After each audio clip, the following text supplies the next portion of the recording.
Blog Talk Radio. Hello, everybody, and thank you for tuning in to Late Night Leos with Nature's Creation and the Chico Reptile Show. Tonight's show is brought to you by our generous sponsors, Luxurious Leopards, Lilith's Leo Lovables, SC Geckos, the Reptile Report Marketplace, Holly's Homebred Reptiles, Happy Gecko Sticky Situation, and top-notch leopard geckos. So tonight my co-host is Jeff. Jeff, do you want to say hello to everybody? Hello, everybody. So, Jeff, tonight we have Bruce Smith-Peters from Nature's Creation. Bruce, you want to say hello? Hi, how are y'all? Great. Good. Nature's Creations. Yeah. Creation. Did I had to correct you there. Yeah. So, Bruce, why don't you jump in and tell everybody all about the show and when it is and how much it's going to cost and maybe some of the vendors that are going to be there. Sure. We've got the second annual Chico Reptile Show here. It's September 13th at the Silver Dollar Fairgrounds in Chico. We've got the large commercial building this year with a lot of space. We had a big turnout last year, probably about 1,500 people coming through, and all the vendors seemed to have a really good time, and so did the folk who came through. So we've got again the bigger building here, and we've got a lot of local vendors actually, folk coming locally. Of course, we've got y'all with the West Coast Breeders Alliance, as well as Ron's Reptiles here in Chico, who's a big, kind of the reptile guy here and around this area. We've also got Chico Reptiles, which is Jason, who does ball pythons here, TJ's Creations, some art and reptile-related materials there. I'll be there, too, with Nature's Creations, my wood business. Cool, nice. Awesome. You got a bigger building this year, too, huh? Yeah, big building. Got 14,000 square feet, so we got a lot of room to open up. Ron and his crew are going to bring some of their display animals. So they're going to have a lot of room to kind of show us all kind of the things that Ron has. We've got Corey coming down here from the Reading Reptile Parties, and he's bringing his big iguana and perhaps the biggest python I've ever seen in my life. Oh, the one that was at the Reading show, yeah. Exactly. I have never seen a python that big.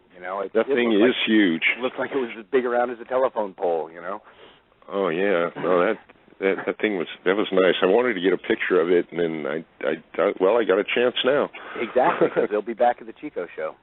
And Steve and Sandra, right, from Critters are going to be there too, right? Exactly. Who hosted the Reading show, Critters and More, they're going to come on down too. And they did a great job up there in Reading for the first time with that show up there. We're hoping we're going to get some other local vendors here coming as well as the people we've got folk coming from all over the place. One of your sponsors, Holly's Homebreds, is going to be coming down here again this year. They had a great show last year with their awesome geckos. Yep, we've got some other new vendors as well. Kaylee's Critters is coming in with some of their stuff, and from last year as well, Kay's Reptiles. And we've got a whole host of folk coming, and more actually coming online every day. Oh, cool. So you still have open tables, right? We still have some open tables for those people looking to vend, yeah. Oh, cool. How much is that? We got a 10 by 10 space for $100. And you got a 10 by 20 space for $150, a 20 by 20 space for $200, and if you need even bigger than that, we can figure that out too. Nice. Cool. Mm-hmm. No, that's about average for California shows. That's cool. Yep. It's a one-day show too, so you don't get all burnt out on the second day. Exactly. So that was my interest in doing a one-day shows, because I've been doing these shows for 6 years now, and I've spent a lot of really kind of slow Sundays where just standing around and the crowd isn't very big and nobody's buying stuff, and so I figured, well, why not just do a one-day show, see how it goes. It did so well last year, and I like that format. Because it also, from a vendor's perspective, it also gives you half your weekend back, Yeah. So, and especially if you're driving a long distance, it means it's, if you've got a regular job or something, you can actually get back there for Monday morning. you know. Yeah, that one's pretty close for you, though, huh? The Chico show. You could probably walk there in half an hour. I'm closer than that. I'm just a couple blocks away from the fairgrounds, so that suits me well. Yeah, another vendor's coming in is Rainbows Are Us, who does beautiful, Dave, who does beautiful rainbow boas. Oh, yeah. Cool. Mm-hmm. Yeah, no, that should be. How many shows are you doing a year, Bruce? Personally, I do probably 4 to 6 shows a year. I sell my wood there. I sell grape wood and cork and manzanita, as well as I've got jewelry and other things. But I generally do the ones in Northern California, the ones that again are fairly easily accessible for me, so that I can go up there. I started doing it in 2009. Going to San Jose was the first show I went to. And after a couple years of doing it, I was driving home one night with my van loaded full of stuff, driving 4 hours or something, and thinking, there's got to be a closer place to do this. I wonder if Chico could do this. I wonder if Chico. And I thought about it for a while, and decided last year, well, let's just go and do this. And it turned out to be a great success. The community had a great time, and we're looking to do it again. We've got educational programs for folk from the California Turtle and Tortoise Club, the Butte County chapter of those guys are going to be out there. We've also got the Chico Creek Nature Center, who are going to come and talk about native herbs here in the North State, and they're going to have some examples. And they had a great time doing that last year. Oh, that is so cool! And it's like, this is my backyard. Exactly, and this is the kind of thing that you can find there. Alligator lizards and all kinds of other stuff that exist here in the North State, and we don't really even know. Yeah. No, that's cool. Yeah, so the show is again on September 13th. Admission is $7. Although if you look around the North State area at pet stores particularly, but at other places you can find flyers with $1 off coupons. I'm also out at many of the events here in Chico, down at the Thursday night market and other things, handing these things out, so you might be able to catch me there. But certainly if you go to your local pet stores, you'll be able to find them there in Paradise, Oroville soon, Chico here. Those independent pet stores, you'll be able to find $1 off coupons there. Admission is $6. Those under 15 and under $4, and under 5, they're getting in free because it's a lot of fun for them. Oh, and that was the best part, I think, last year for me, was just hearing all these little kids run around going, this is so awesome. Oh, I can't wait. This is so great, And just having a good time, No, that's cool. I mean, they need to, get interested in something, and herps is a good thing for them to be interested in, It sure is. When my kids were born back in the 90s, we had friends who gave us a couple aquariums. And I figured, this would be a good thing for my kids to get grounded in. Instead of playing TV and video games and stuff, the natural world. Yeah. Fish, that kind of stuff. And for the first few years of my son Will's life, he and I went to fish stores together. And we'd go and we'd look at the fish, and I'd go and buy fish food or whatever it is. And that was part of our gig, part of our thing. Hey, we're going to a fish store, okay? Yay, we'll go to a fish store, And it was part of that effort to just kind of, again, ground him in the natural world. Yeah, and quality time with the kids, and it doesn't cost a whole lot to go look, but it kind of does because you're going to buy stuff. But eventually.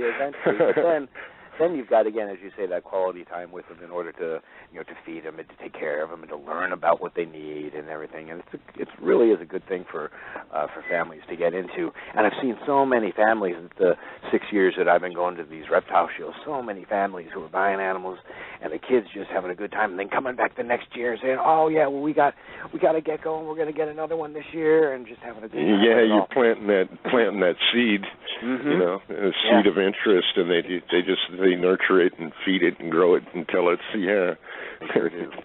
Until you get like me and have 400 geckos in a room. More coming every day, huh? Yeah. Do you vend Thursday night market too, or you just hang out there? I just hang out there. I used to vend some other stuff. I vend like jewelry and things out there, but I haven't done it in a couple of years. My time period, just haven't had a chance to do it. It's so hot when it's on too. It is. It's a very hot thing on Thursday nights in Chico. But right now the most of the vending I'm doing is with reptile stuff. Yeah. No, I was looking at your stuff at the Reading show, and I'm thinking, well, because I got all my leopard geckos are in sterilite tubs and bins and stuff, and it's like, man, I need to set up another naturalistic aquarium and get something that is more visual. Because I used to do all the semi-aquatic vivariums and just natural setting stuff, and I really enjoyed that. I'm a plant guy too, so I got to run the whole gamut. Exactly. Well, for me, that's most of the fun of keeping reptiles, is creating the environment for them, and hoping that this I think this is cool, maybe they will too, and just creating that naturalistic environment for them. And as you say, you put something like that out on your table, and like a living room showpiece. Build a cool vivarium. Exactly. And draw people's attention to it. This is the kind of thing that you can have in your house. Yeah. Instead of put it next to the TV and watch it during commercials or something. Or just turn the darn TV off. Exactly. Put it in front of the TV. Yeah, no, I'd like to sometimes. Yeah. I sell bumper stickers at these shows, and one of them I have is "Kill your television." Yeah, and I was looking at some of those too. Little kids thought they were free, but so much other things are free at there. Different stickers and things are free at the shows, and and they just walk around with their little goodie bags. No, that's really cool. Yeah. So you got a big order of cork bark in today, huh? I did. I got 400 pounds of cork bark in, and I've been just out sizing it and looking at it and trying to appraise it and figuring all out what I got. Yeah. Got it from Jelinek Cork Company. They're based in Oakville, Ontario, but of course most of the cork that you're going to find comes from Portugal, and that's where all this comes from. Although I do have some kind of Northern California cork. I have a friend who's got a very small little grove, and I've been able to pick some from there, but that's about picked out, as it were. And of course, anybody who would like to see a cork grove, you can go to the World of Trees in Bidwell Park there in Chico, and they've got a massive oak grove there. Cork is an oak species of oak, and they tend to drop a lot of limbs, and the wood rots out, and what you're left with is the cork. But also in Portugal, of course, there's a huge business of harvesting the cork, and every 9 years trees can be harvested. Oftentimes it's been done, families who have done it for generations and generations and generations, and they pass it on down from one to the next. And it's a skill to be able to take off the cork, the outside cork, but still leave unharmed the inner membrane that over the next 9 years will build up another big layer of cork so that it can be harvested again. Wow, so they take the outer bark and leave the cambium layer, basically. Exactly. Oh. And then over the next 9 years, that grows back out, and then they can harvest it again. I had no idea. That sounds really cool. Of course, it really is.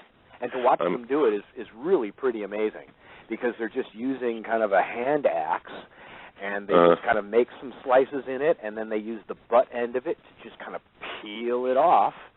And sometimes it comes off in sheets, sometimes it comes off in the whole round. Wow. Yeah, I never really thought about it. I got to get on YouTube now. That's exactly, my niece. Because you can see that. I saw a bit of it. I forget what I was watching something on PBS, and they had a little segment on guys harvesting cork. It's just like, wow, this is so cool. Yeah. No, definitely you can check it out on YouTube. It's great. Yeah. Well, that's cool stuff. Of course, I also get grape wood from the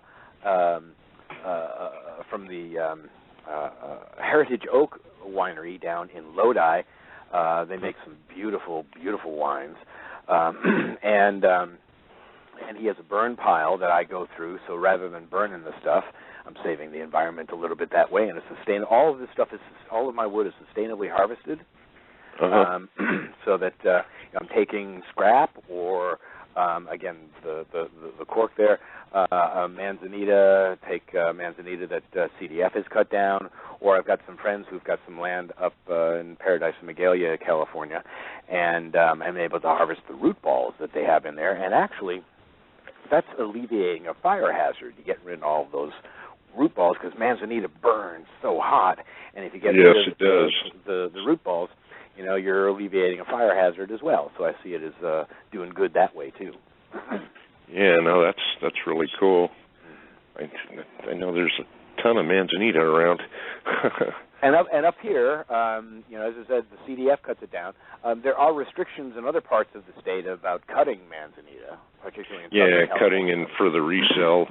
Right. Like Southern California, I think it's a different. It might be a subspecies or a different variety or something.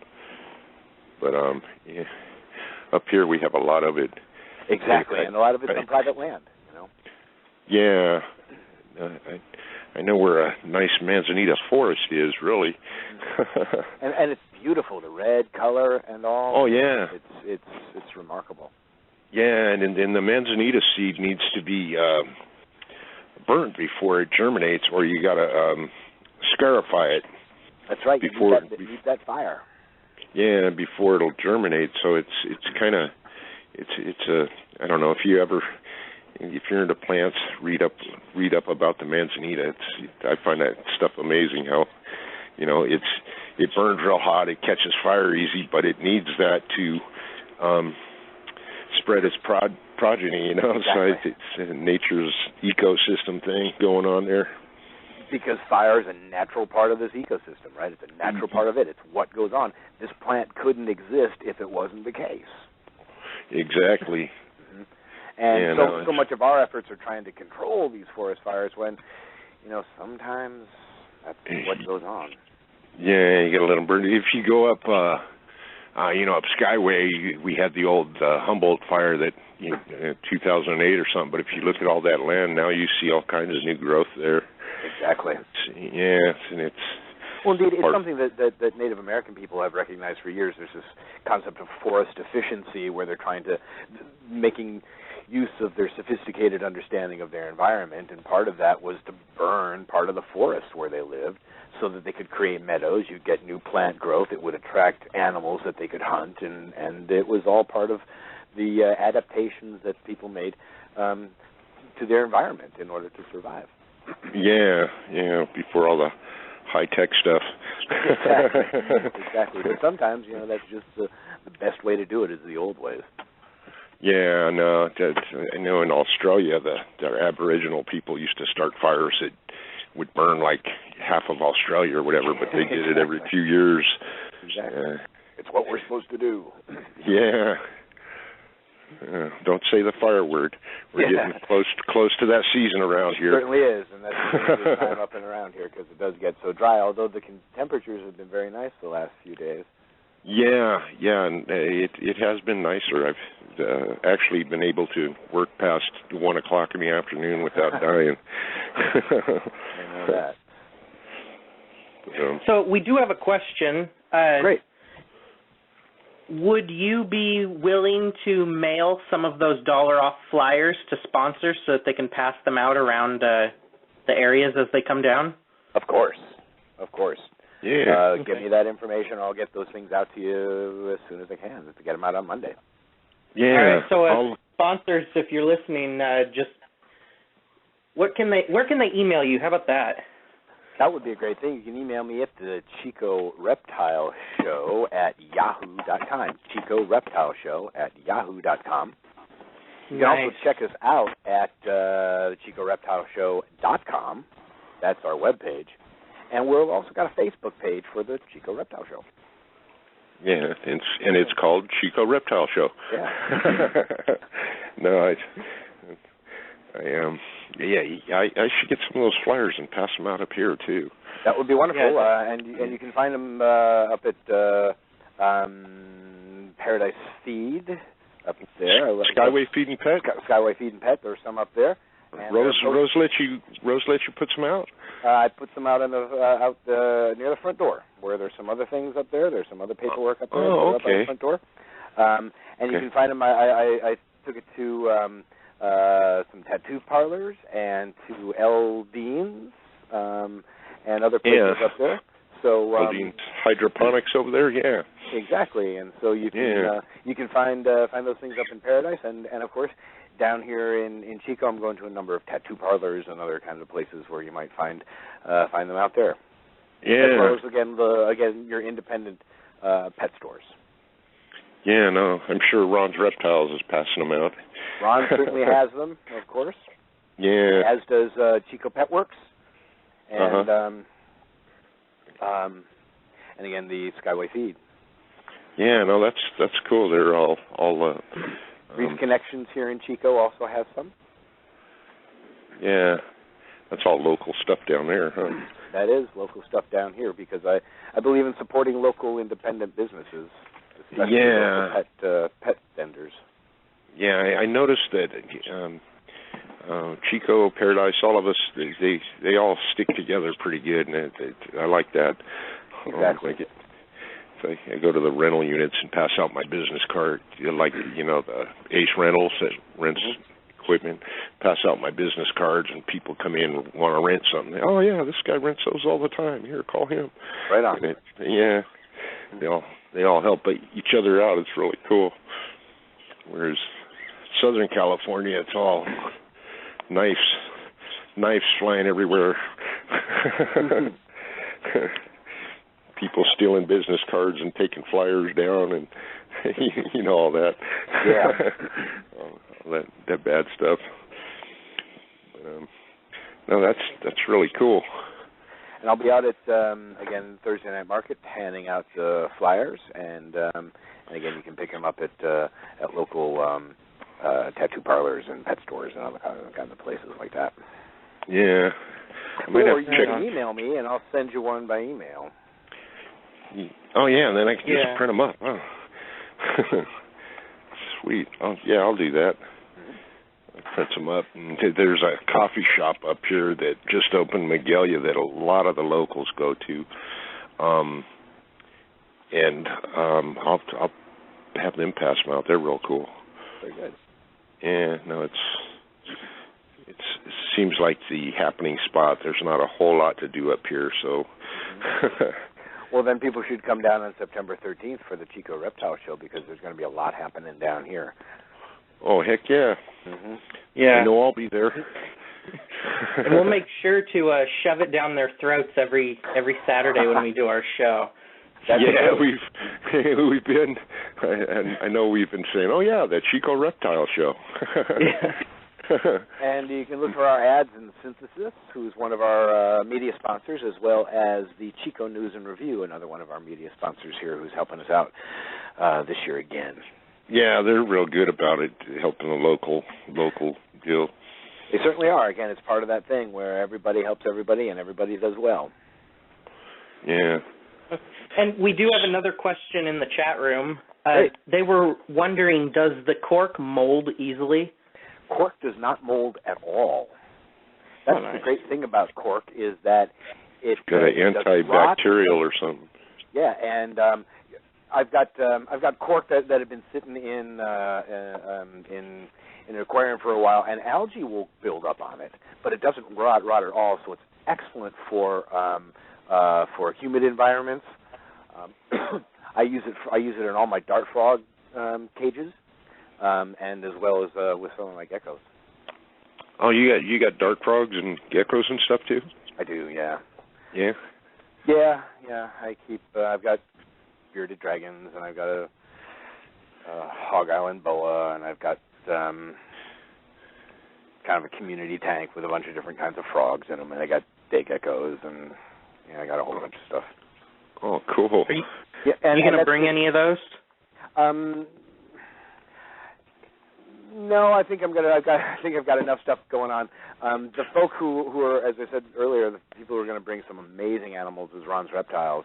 He's got this a huge selection of animals and amazing ones that he does. Ron does shows also. He will come to birthday parties and other things, and bring a whole selection of animals, including Princess the iguana, who just loves attention. She'll bob her head for you and all.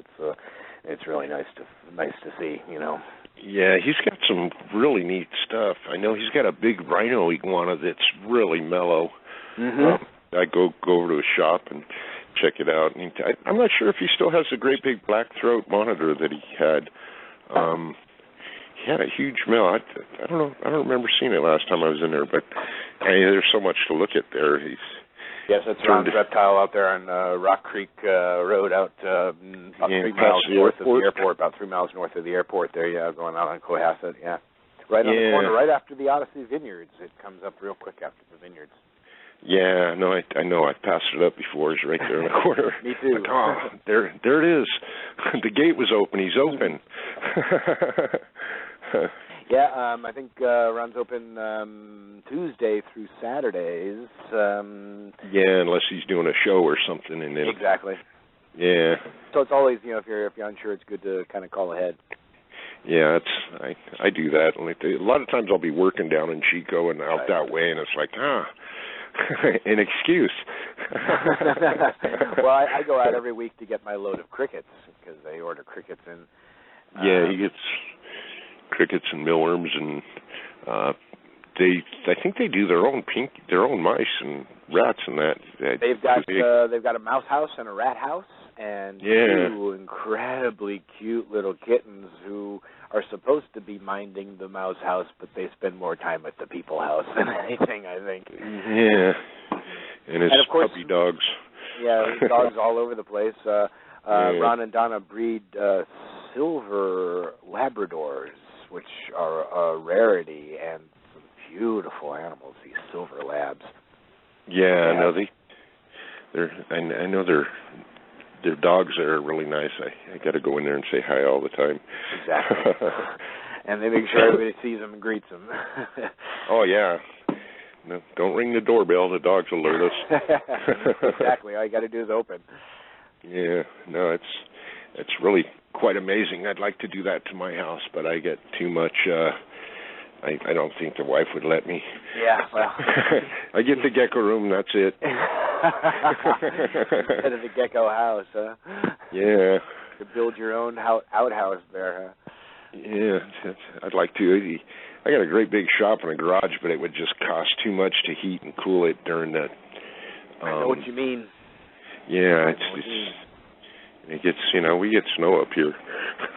I know you do. And it lasts cold at Chico, too. Yeah, but it lasts for a while up where y'all are. Yeah. And of course, with the pines, too, sometimes you don't get the sun coming through at all. Yeah. I took out a bunch of black oak that we had pure.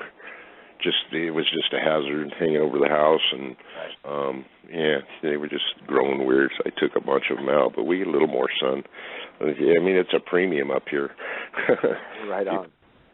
And if you have a vegetable garden, you feed the deer. Unintentionally, yeah, you can get in trouble for that. Yeah, but now we're in drought conditions, so no vegetable garden this year. Right. And fire hazard all the way through.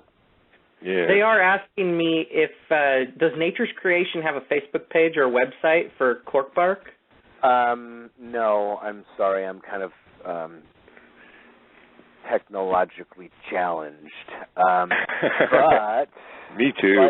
but you can contact me through the Chico Reptile show, and I can talk to you about cork bark. I can show you cork bark. I can sell you cork bark. It's all good. Yep. I ship cork as well if you're interested in that. Nice. Yeah.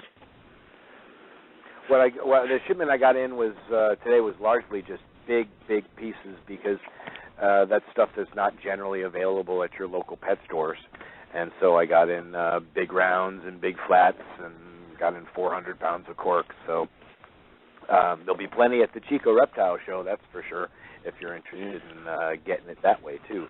Nice big rounds. Some of them as many as 12 or 14 inches around. Others about 7 or 8 inches. Good for these G geckos that people are trying to deal with right now. You know. Yeah. Mm-hmm. They're becoming very popular here, and those bigger cork rounds are perfect for them. You know. The Fantasticus, the Leachianus. Oh, okay, the lychees. Okay. Yeah, that everybody's kind of ooh, geez, these new lychees that everybody's working on. Yeah. Yeah, I know someone locally has some eggs cooking for some of them. Ron was telling me about it. Yeah. Wow. Ron was telling me about it. I don't know. It's been a few months since I talked to him. Since I've been to the shop. I talked to him at Reading, but I'll ask him about that. Yeah. Next time, just to see. Yeah, your ears perked up. I got the cork. Exactly. Yeah. And if you got the animals, I got the space at the Chico Reptile Show on September 13th at the $1 Fairgrounds. There it is. Mm-hmm. No, that's cool stuff. Mm-hmm. Yeah, I'm looking forward to this one. I don't have to drive so far, and exactly. It's all local people. Spend the night. And yeah, local people. That's fun too, but it can be, yeah.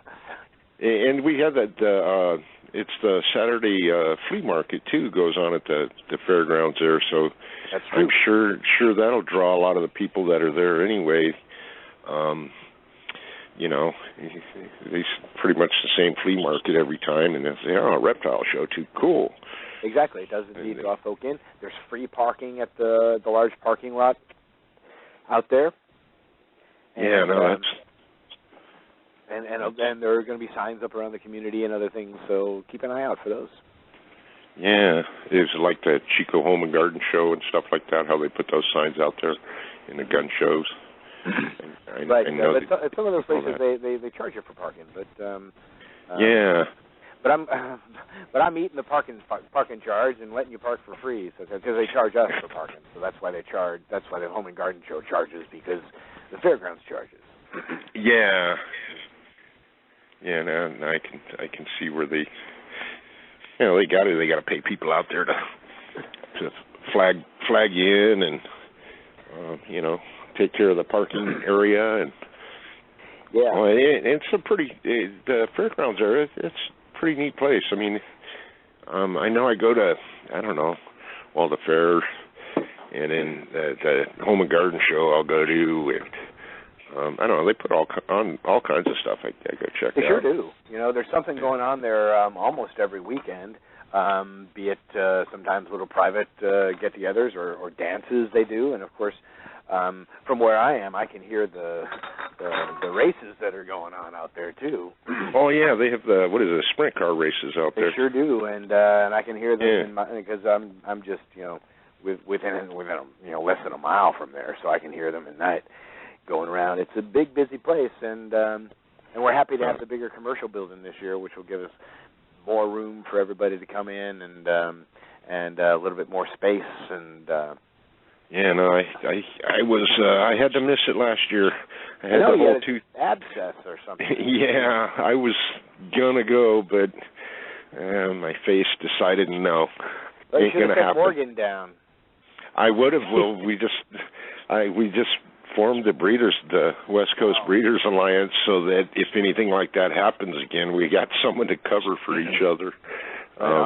Yeah, so it should be a good thing. Mm-hmm. And it's fun stuff too. It is, and are you all exclusively breeding geckos, or are you breeding other things too?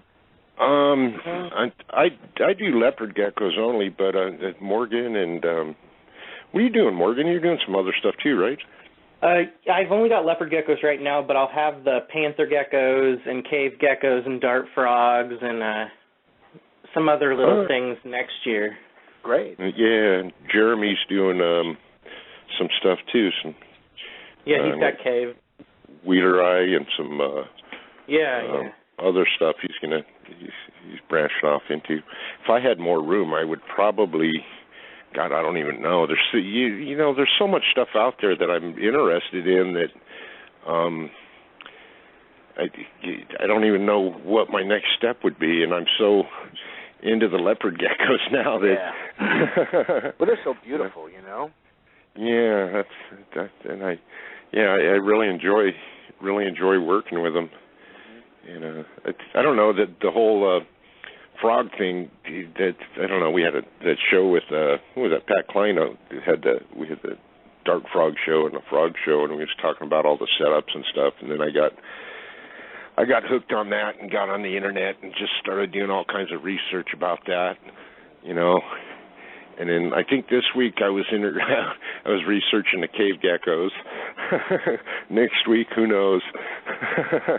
Well, I got that cork shipment in, and it came out at Animal Specialties, Nature Zone out by the airport there, the guy who does the bearded dragons. And I was in their office, and they had 17 Vietnamese moss frogs that were just awesome. Yeah, they looked like moss, you know, and it was just awesome what they've done. Yeah, no, those are neat looking. I was checking those out. Can anybody go into that place? No, it's closed generally, closed off to the thing. And they've got signs saying, like, this is not a public kind of thing. But if you're interested, you might be able to give them a call, and they might be more than happy to talk to them, to talk to you about that. Paul is a tremendously interesting guy who had worked for NASA and had done research for them during the Apollo period, and of course has come up with Nature Zone has come up with the dragon bites and the salad dressing for the dragons, as well as bites for tortoises and turtles and gut-loading crickets, and they sell reptiworms and other things, as well as the bearded dragons that they do. They've got a huge kind of facility. And produce a lot of good stuff. I know the dragon bites. My dragons love them. That's what they go for. Oh boy, it bites, you know. And he's told me how he did that was just set out a bunch of different kinds of foods and looked and watched what they ate. And then okay, well, they're eating this, they're eating that, they're not eating this. Okay, so we'll include this, we'll include that, and create this mixture that they just go, this is good, you know. Yeah, and then he just kind of formulated it and packaged it. Yeah, no, I knew that place was local out there, and then it's like, well, I want to check it. I just want to see how they're doing stuff. I don't even do beardies. I know there's a lot of beardy people up here all over the place, and Chico, Paradise, Magalia, everything. Yeah, and I mean, they've got a big business supplying Petco and other national chains with their beardies, and they produce thousands of them every year. It's pretty amazing what they do. And it's just right. It's just you drive past it going to runs, huh? That's right. It's right up at the airport. It's just think about it. I know. I go to the FedEx hub right there. Well, I think Paul kind of tries to keep things kind of low key out there and all, because it's a big national corporation, obviously.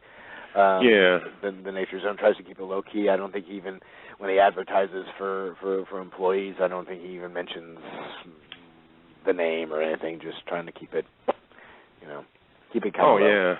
Yeah. No, and I've heard from different people. Hey, that's right there by the airport. Blah blah blah. And it's like, what? Who? Yeah. Huh? But they're gonna have a big. They're gonna have a banner out at the Reptile show this year, as is the Chico News and Review. They're gonna have a banner as well. I have one probably from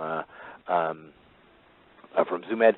Would like to say also that just as with the first year, T-Rex Reptile Products is sponsoring our raffle here. They're the exclusive sponsor of our raffle. So we're going to have some excellent T-Rex products that people are going to have a chance to get. We do hourly raffles at the Reptile Show, Yeah, that makes it a little more. That adds more excitement and fun. It does, and everybody likes to win something. Exactly, and we had a bunch of T-Rex products, but also last year, Ron and Donna from Ron's Reptiles contributed a baby dragon, bearded dragon to the show, and we're also going to have some Zoom Ed products as well. Junior from Zoom Ed is going to have a table out there, and we're going to have some Zoom Ed products that will also be available there. So yeah, he was at the Reading show also, right? Exactly. Yeah, okay. Yeah, he seemed like a good guy. He's a Zoom Ed salesman, and he loves the Zoom Ed products because Zoom Ed makes great products. But of course, there's some actually T-Rex has got some excellent new products that they've been producing, kind of mosses and lichens and other things that are available at PetSmart. That they've just got a big contract in with PetSmart doing that stuff. And so we're going to have another table full of awesome Zoom Ed, awesome T-Rex products for raffle. Wow, it sounds like you got it going on. Trying to. I'm going to this one. I don't care if they got to bring me in on a stretcher. Right on. Hopefully it's good, man. No. Get your face and name out there, Jeff. You know. Yeah. No. The last one I was all excited and everything, and I know you were there on the Friday, the day before. Yeah, I was there and just checking out our table and stuff, and I woke up in the middle of the night. My eye was kind of shut, and I was going to go anyway. And my wife saying, "Nah, you ain't going." I was like, "Yes, I am. I'm going." I'm going. And I don't know. I was on the computer. I drank some coffee, and I stood up, and it's like, whoa. I can't do it. I had, I don't know, like 80 leopard geckos in deli cups all labeled, and they were all ready to go. Yeah, and it just, I spent the morning in emergency, get shot in the face, and all kinds of fun stuff. Well, this year a better show, for sure. Yeah, definitely. Got to go this round. Right on. Yeah. So well, I know you got to go do your cork bark and get all that stuff put away, so I would like I've got a bunch of stuff sitting out in my front yard, so. Yeah. Yeah, I'd like to thank you for coming on. And thanks a lot, Bruce. We'll have to get you on again before the show, because... Okay. Yeah, we'll get some more hype out there. Oh, yeah, that'd be great. I'd love to talk again. Yeah, and then all right, thank you for coming on, Bruce. Well, thanks to all Late Night Late Leos. I appreciate it. All right, thank you. We'll talk to you later. All right, thanks, Phil. Bye-bye. Bye. No, that's cool. He sounds like he's got it going on. It looks like it's going to be a big show, you guys. Yeah. And yeah, I know it's pretty great. Yeah, no, last year I went there on that Friday night, and people were setting up and everything, and I don't know, I was helping people move stuff in, and I was getting all geared up and excited, and whatever. But now he's got a bigger building this year. It looks like a lot more people. Yeah, it should be pretty fun. So we do have Jeremy and Sasha on the line. Well, let's get them on. They're on. They're live. Jeremy. Just listening to you talk, Jeff. Oh, okay. That's what I do that all the time. No way, not Jeff. And is Sasha on too? Yeah, Holly, you there? Holly girl. Holla. I want her to know she's on so she doesn't say something in the background. Bleep, bleep, bleep. We'll just beat that out.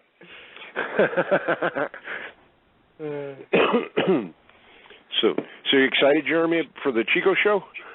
Yeah. I'm actually from what Josh was saying, it was a good show for him last year. So I'm anxious to go see a little bit bigger venue. Vend a little bit bigger venue this time. See what happens. Yeah. That's how it is. With baby steps, I guess. But no, and people are used to going to the fairgrounds for all kinds of stuff. And I know when I drive by. When I go down there, I avoid the area like on weekends because it's always busy with something going on. So it should draw a big crowd. know Let's go. Did he say it was like 10,000 square feet? I think he said 14. 14,000? 14,000, yeah, I think that's what he... Or 1,400. I think it was 14,000. I don't know. It's 14-something. Be there or be square. I don't have that many fingers and toes. It's 12 square feet. Everybody pile in. No, and the last year was...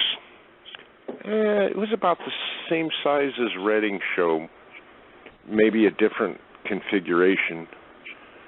Well, if he said he had 1,500 coming through the door, the Reading show only had like 650, right? Yeah, or 750, something like that. Yeah. So it's double that amount of people. Yeah, and it's a busy place. Fairgrounds there is always a busy place. I mean, people coming from all over the place for the sprint car races or they have gun and antique shows. They have just all kinds of stuff going on there. And it's close to me. Neener. It's not that far from me either. It's only like an hour and a half. Yeah. It's like... 20 minutes for you? Nah, probably 40 minutes. Depending on traffic. See, I got to drive through Paradise, and it's a retirement community. So yeah, I know. I've been through there.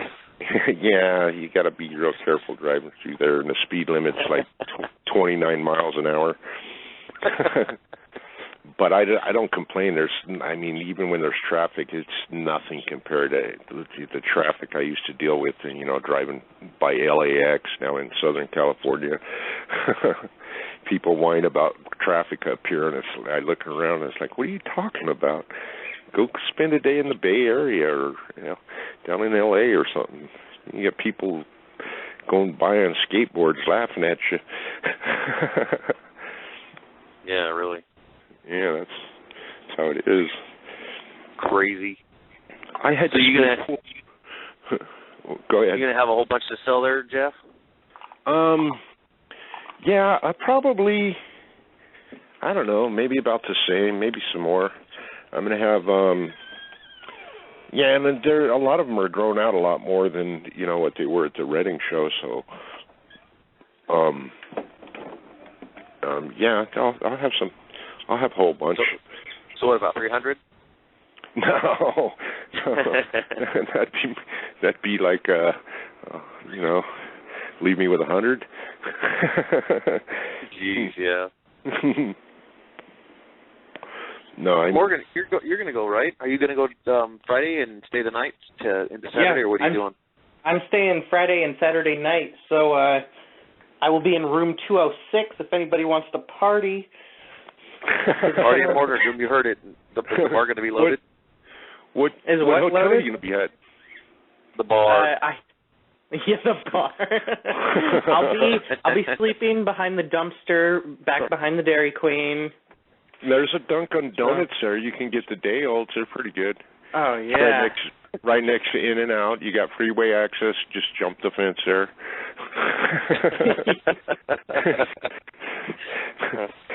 There's a Red Lobster there. There's Applebee's and Marie Callender's. It's like Restaurant Row, baby. Living good. Yeah. Oh, jeez. No, I'll be staying with Josh, probably. Oh, okay. Oh, I don't know. Is there a Holiday Inn there? I think there is one, right? He can actually go to all kinds of hotels. Oh, whatever's, on that chain of thingy. I don't know if that's a secret, so I'm just not saying anything. Yeah, it's the thing. We'll just bleep that out. Don't worry, Josh. Nobody's going to lose their job. Nobody listens to this anyways. Jeez. Yeah. Like 2 listeners last week. No, we did good. Yeah.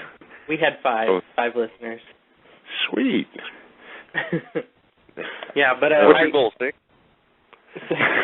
my goal is at Slow least down 12. 12. Yeah. Okay, maybe 7. I thought you told me 1 million. We are almost at 40,000 actually downloads. listens, whatever you want to call it. So that's pretty cool. How long does that take, Morgan, to get, say, that many just to download it? Well, it takes. I bought the show with 28,000 downloads, so we got almost 12,000 in the last 8 months. So which isn't bad. I mean, that's like 1,000 a month or more. No, it's not you know. Bad. Yeah. I really can't do math. Yeah. I got my shoes on. Huh? I got my shoes on. Well, one. I don't have shoes on. I just have one on. Because you want to be like 50 Cent and walk with a limp? Yeah. No. No, that's called old age. It's coming soon enough. Yeah. So, are we going to be able to set up on Friday night at the show, or is it Saturday morning? How is that? Are going? you coming Friday night? Not me. No, man, it's only an hour and a half away from me. You're kidding. Let me see. Yeah, but it's part of the fun. Let me see if the flyer. I got the flyer right here. You know what? I'll be there at 5 o'clock in the morning, and I'll wake you guys up. How about that? Okay. I'm out anyway. I know you are, Jeff. You and I talk all the time at 3 o'clock in the morning. No. Jeff, you're staying in Chico? No, I'm 40 minutes away. I'll come down Friday night. Yeah. Get there early Friday. I'll take you to a cool swimming spot that's just right up the road from there. If there's any water left. No, Butte Creek. There's Butte Creek. It's just up the way there by the covered bridge. Now it doesn't say on the flyer when you can set up, but I know last year you could set up Friday. And then there was a news team there and all kinds of stuff the Friday before the show, but I can find out. Yeah, I was just curious, like I said, because most shows will allow you to. Yeah. No, we should ask. The flyer. I know, huh? Somebody email him. Email Bruce and ask. See, that's like it's a basic question. I just. Yeah, he spaced it out. That's why I was wondering. Just wanted to find out. Well, he's going to come on the show again. Yeah. I'm going to. Sam has a question. Sam still has a question. Sam still has a question. Sam, I'm waiting. Let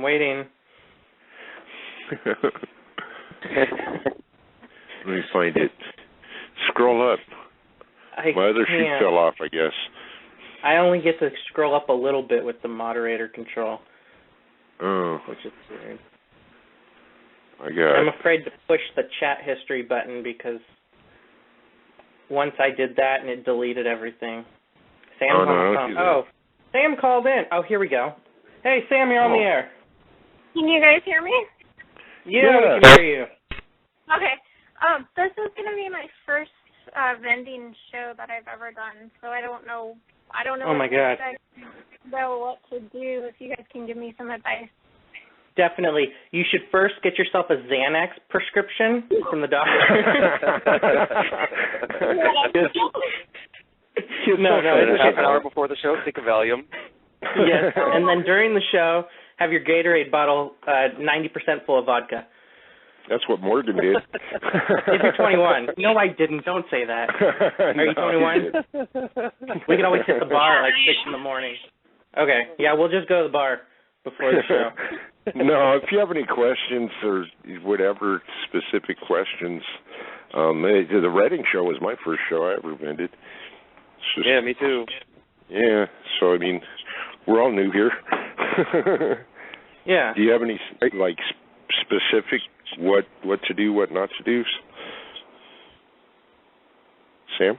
Yeah, I don't know. Like she's never vended. I've never vended at all. I've only been in. Jeff, she's asking us the questions. Yeah. Oh, okay. Welcome to Late Night Leah's. Sam, are you going to be vending with anybody? Yes.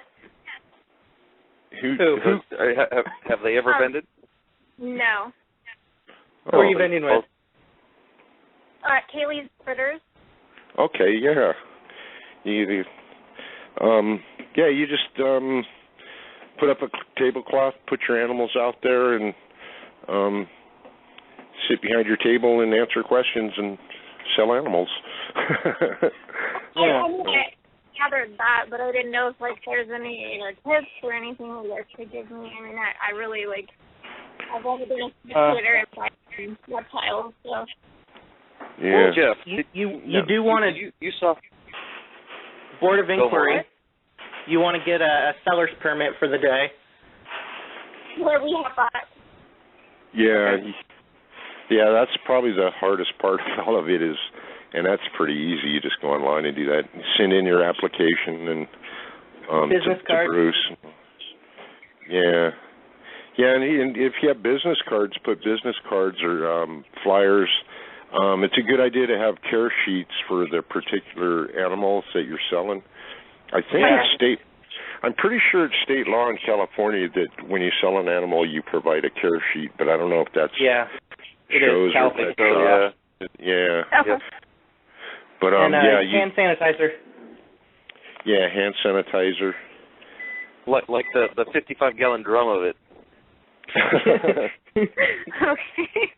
Yeah, put it right in front of your table, so that way nobody can reach over it without touching your geckos.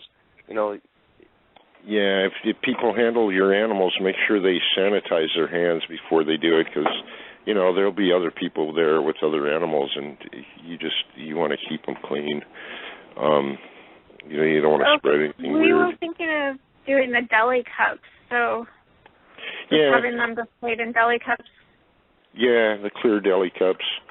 Duct tape, table covers, a fan, extension cords, zip ties, change, 1s and 5s. Yeah, what do you use zip ties for? Yeah. What do you use the zip ties for? Yvonne, what are the zip ties for? I don't know. Yvonne's just listing crap. Okay. Several feet of tape, a case of paper towels, a 5-gallon bucket. Side cutters. Duct tape, a really big hunting knife, rubber gloves, rope, loose cords. Small children and a leprechaun, Yes, a van that says free kittens and candy on it. Right. Lime, you got to have lime. The strong lime. Big old bag of lime. And a cast iron bathtub in the back of the van. Yeah. Oh, wait, that's us.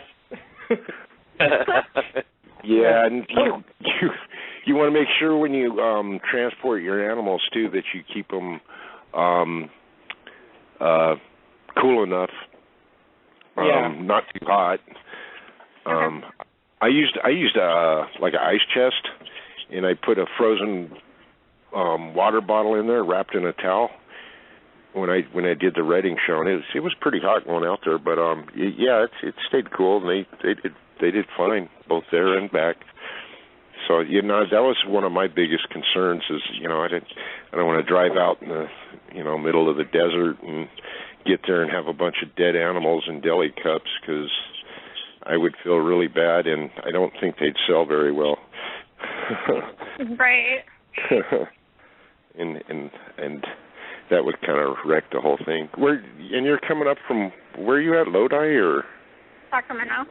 Oh, okay, from Sacramento. Yeah, so it's not that far from you. An hour and 15 minutes. No. To Chico anyway. Yeah. What kind of animals are you guys bringing? Bearded dragons, leopard geckos, a whole bunch of dubia roaches, banana roaches, some crested geckos, and a few ball python morphs. Cool. Nice. What's a banana roach? I never heard of them. They're half the size of a small dubia roach, and they're green. Wow. And they're for feeders? Yes, but they fly. Oh, they fly and crawl and all that kind of cool stuff? Crawl bins? The sticky feet? They crawl up the plastic, like the side of the plastic, the bins that we have, but they do fly, so we have to put, we just have to poke small little holes in the bin or put like really small, like screens because they try to get out. Cool. It'd be great to take to someone's house you don't like and let a bunch loose. Don't no, I would never. Don't try this at home. There's a disclaimer thing. We can just bleep that out, right? Yeah. Now, what do you feed those to? Whatever. The Pictus like them. We have the Pictus babies. Oh, that's Pictus. We're also selling the Pictus too. Sorry, I forgot about those. Cool. And then some of the Leos like them, but sometimes they're too fast because they do fly. So they're like the red runners, but they're green. That's what you want. No, red runners are more the shape of crickets. So that's why I'm saying they're still the oval round shape like the dubia roaches. It looks like a small dubia roach just with wings. Huh. I have to check those out. I don't think I've even heard of those. It sounds like fun. And you're going to bring they just don't get very big though. That was kind of the. Yeah. We thought they were going to be bigger when we ordered them. And well, they'd be probably good for the smaller geckos. Yeah, the babies like them. Yeah. Huh. I wonder what their. Do you got like a list of their nutritional value and all that kind of stuff too? I don't offhand, but I can bring it with me. Yeah, you should. That's probably a good seller, like with the dubia and stuff like that. You know, it's, to have the list of 30% more protein than crickets, blah blah blah.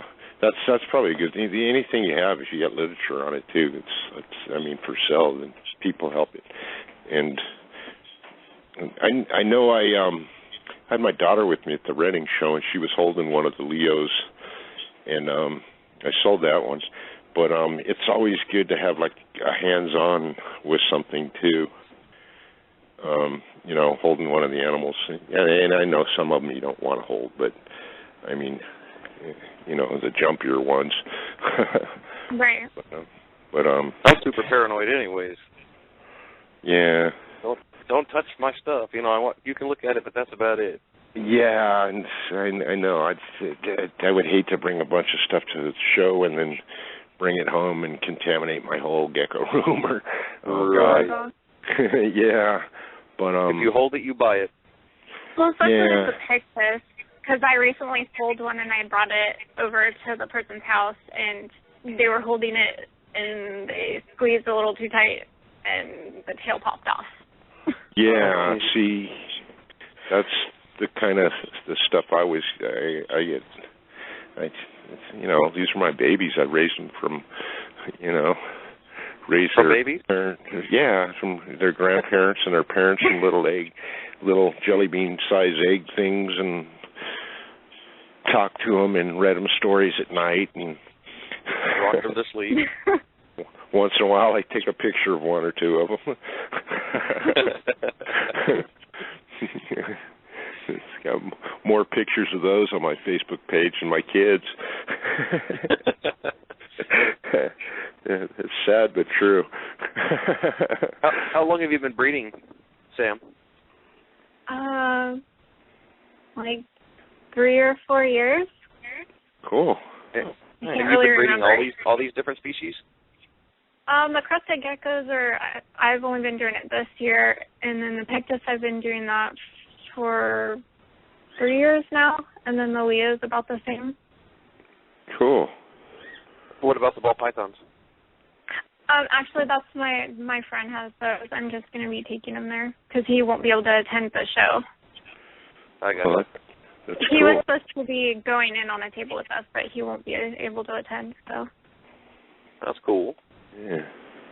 What name are you guys vending under? Haley's Critters.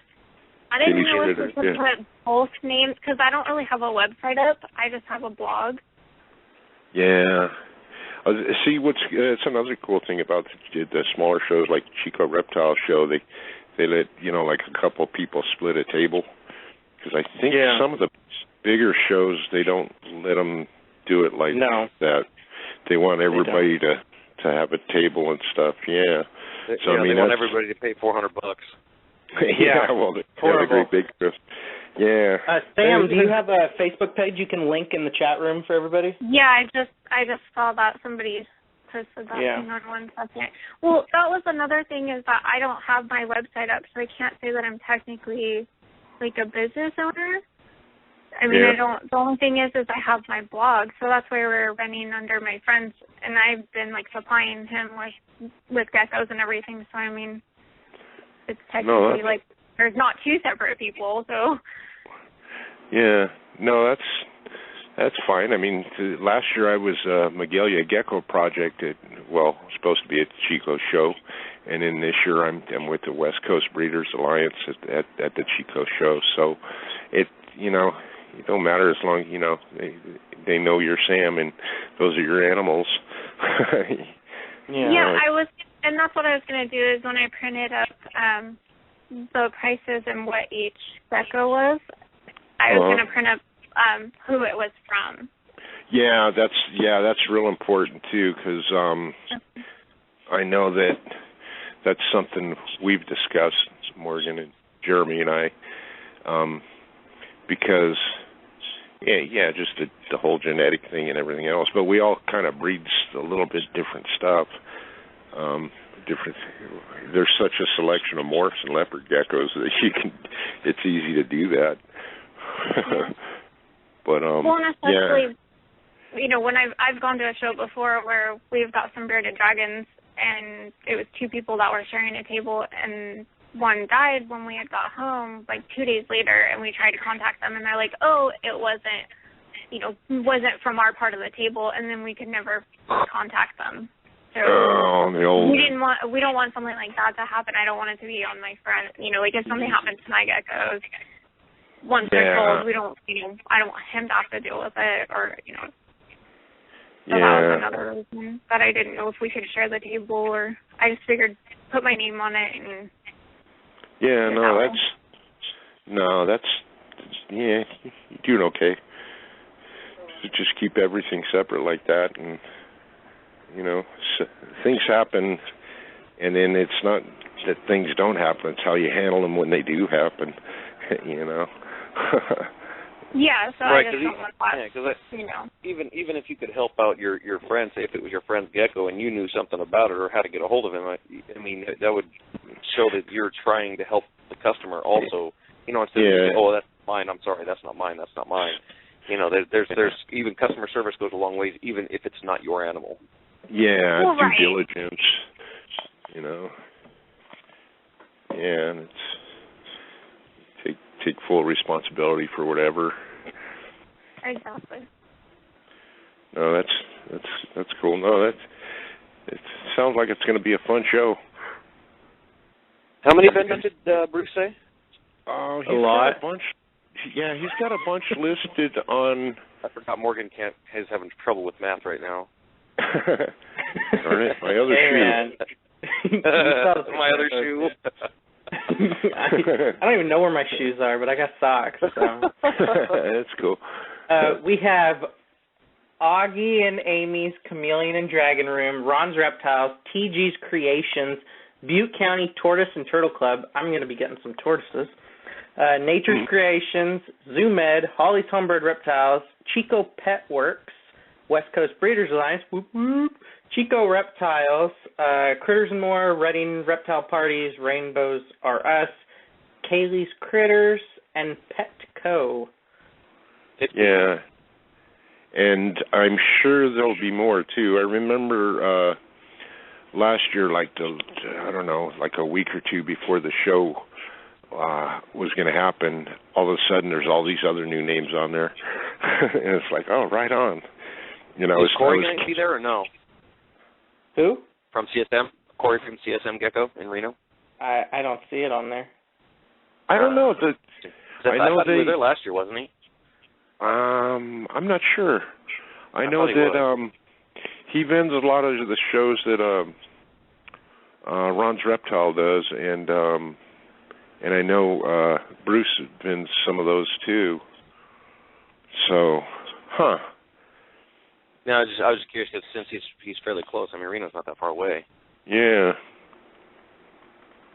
Yeah. And that's Well, it'll be fun. Yeah, it will be fun. Yeah, 1,500 people last year. That's going to be. I thought the Reading show was fairly busy, and Josh was telling me, "Oh no, this is nothing. This is nothing." I'm thinking, what? Man, this seems like a lot to me. Holy cow! No, it was pretty relaxing actually. I mean, it wasn't. You know, there was a few times when the table got kind of clogged and you're watching stuff, but I was wandering around a lot. Yeah, no kidding. Me and your daughter were watching the tape. Morgan would sit there also. Yeah. Where's Jeff? Oh, he's out wandering around.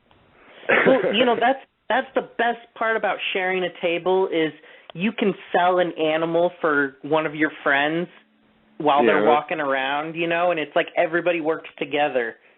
Yeah. Right. No, and it's the good part about the Chico show too is I know a lot of people that might be going. It's a local thing for me. Yeah. I know that dude. Oh, sorry. I have a question. When you guys go to the shows, you want to buy like almost everything there. Yeah. Because I already have a couple things that I'm like, I want to get this and I want to get that, and I feel like a gecko crack addict.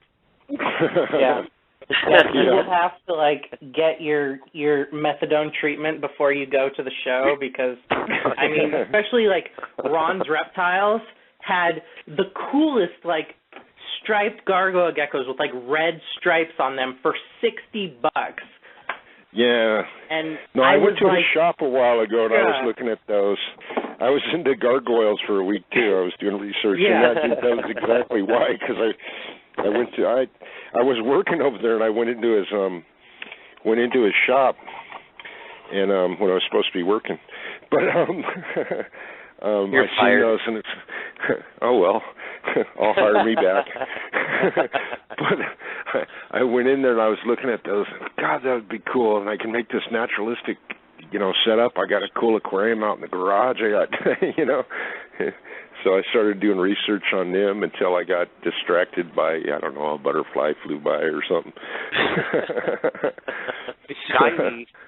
Yeah. Jeff, what did you think about?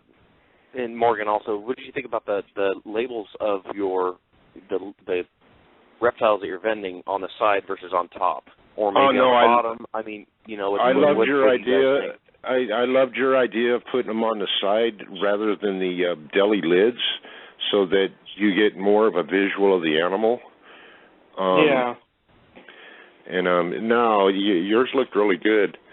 And I think that's what I said. I was just thinking about it only from looking at past stuff. Looking through they write straight on the deli cup with a Sharpie, and you have to look through the writing to see the gecko. And I'm thinking, God, I don't like doing that. I don't want people to pick it up and wanting to pop it open to see the top of the gecko. From a bird's eye perspective, and then. I can see the downfall to having it like this also because people want to pick it up to look at see what morph it is. You see what I'm saying? So there's pros and cons to each. No, I liked your idea. It's more visual for the. I looked at the table from both sides and I thought, it looks better when you can see the animal because they always want to hide under the label. Yeah, right. Animal and the price, all you need to know. No, I don't like that at all. But I want the people to know what they're getting because it's just better. Yeah, right. But Less questions later. Yeah, no, I liked how you had your setup, and that's how I'm going to do it for the Chico show. I just did mine on the lids because I've seen that everywhere else. Sam, you're going with the delis, right? Yes. I have another question about that. Doing the delis, do you guys use netting on the tables? No, we didn't, and we work on an honor system. Yeah, honor and photographic memory, which is going to bite us in the butt pretty soon, I bet you. And what people have said is that their cells go down when they have the netting there for some reason. I don't know. I think Holly's is in the chat room. Are you listening, Josh or Sash? I know they didn't have netting on theirs either, but I've seen where they get like the deer net or bat netting or whatever it is. But yeah, I'm not going to use netting. Okay. I mean, I get that as like being a spectator, where you see it and you're like, why is there netting here? Really, people would, take this. Oh yeah. Whatever they have off this, but now that I'm vending, I'm like, I don't want someone to take it. Yeah. Just put the least expensive stuff towards the front of the customer side of the table, and then the more expensive towards you. I don't know. That's what I did. And make sure that you get the deli cups with the holes in the sides of them. Yes, I know that. Yeah. That's kind of a given. I know it's sad you have to tell people that, but clear deli cups, not semi-clear. Oh, God. Yeah. Yes, I know that one too. I got semi-clear from some. I ordered clear, and they sent me semi-clear from something, and I almost. You had to got that already, and we had to send him back. Mm-hmm. Yeah, I saw somebody at the Reading show. I think. Well, I'm not even going to say who I think it was in case I'm not right. But opaque deli cups. It said crested gecko on it.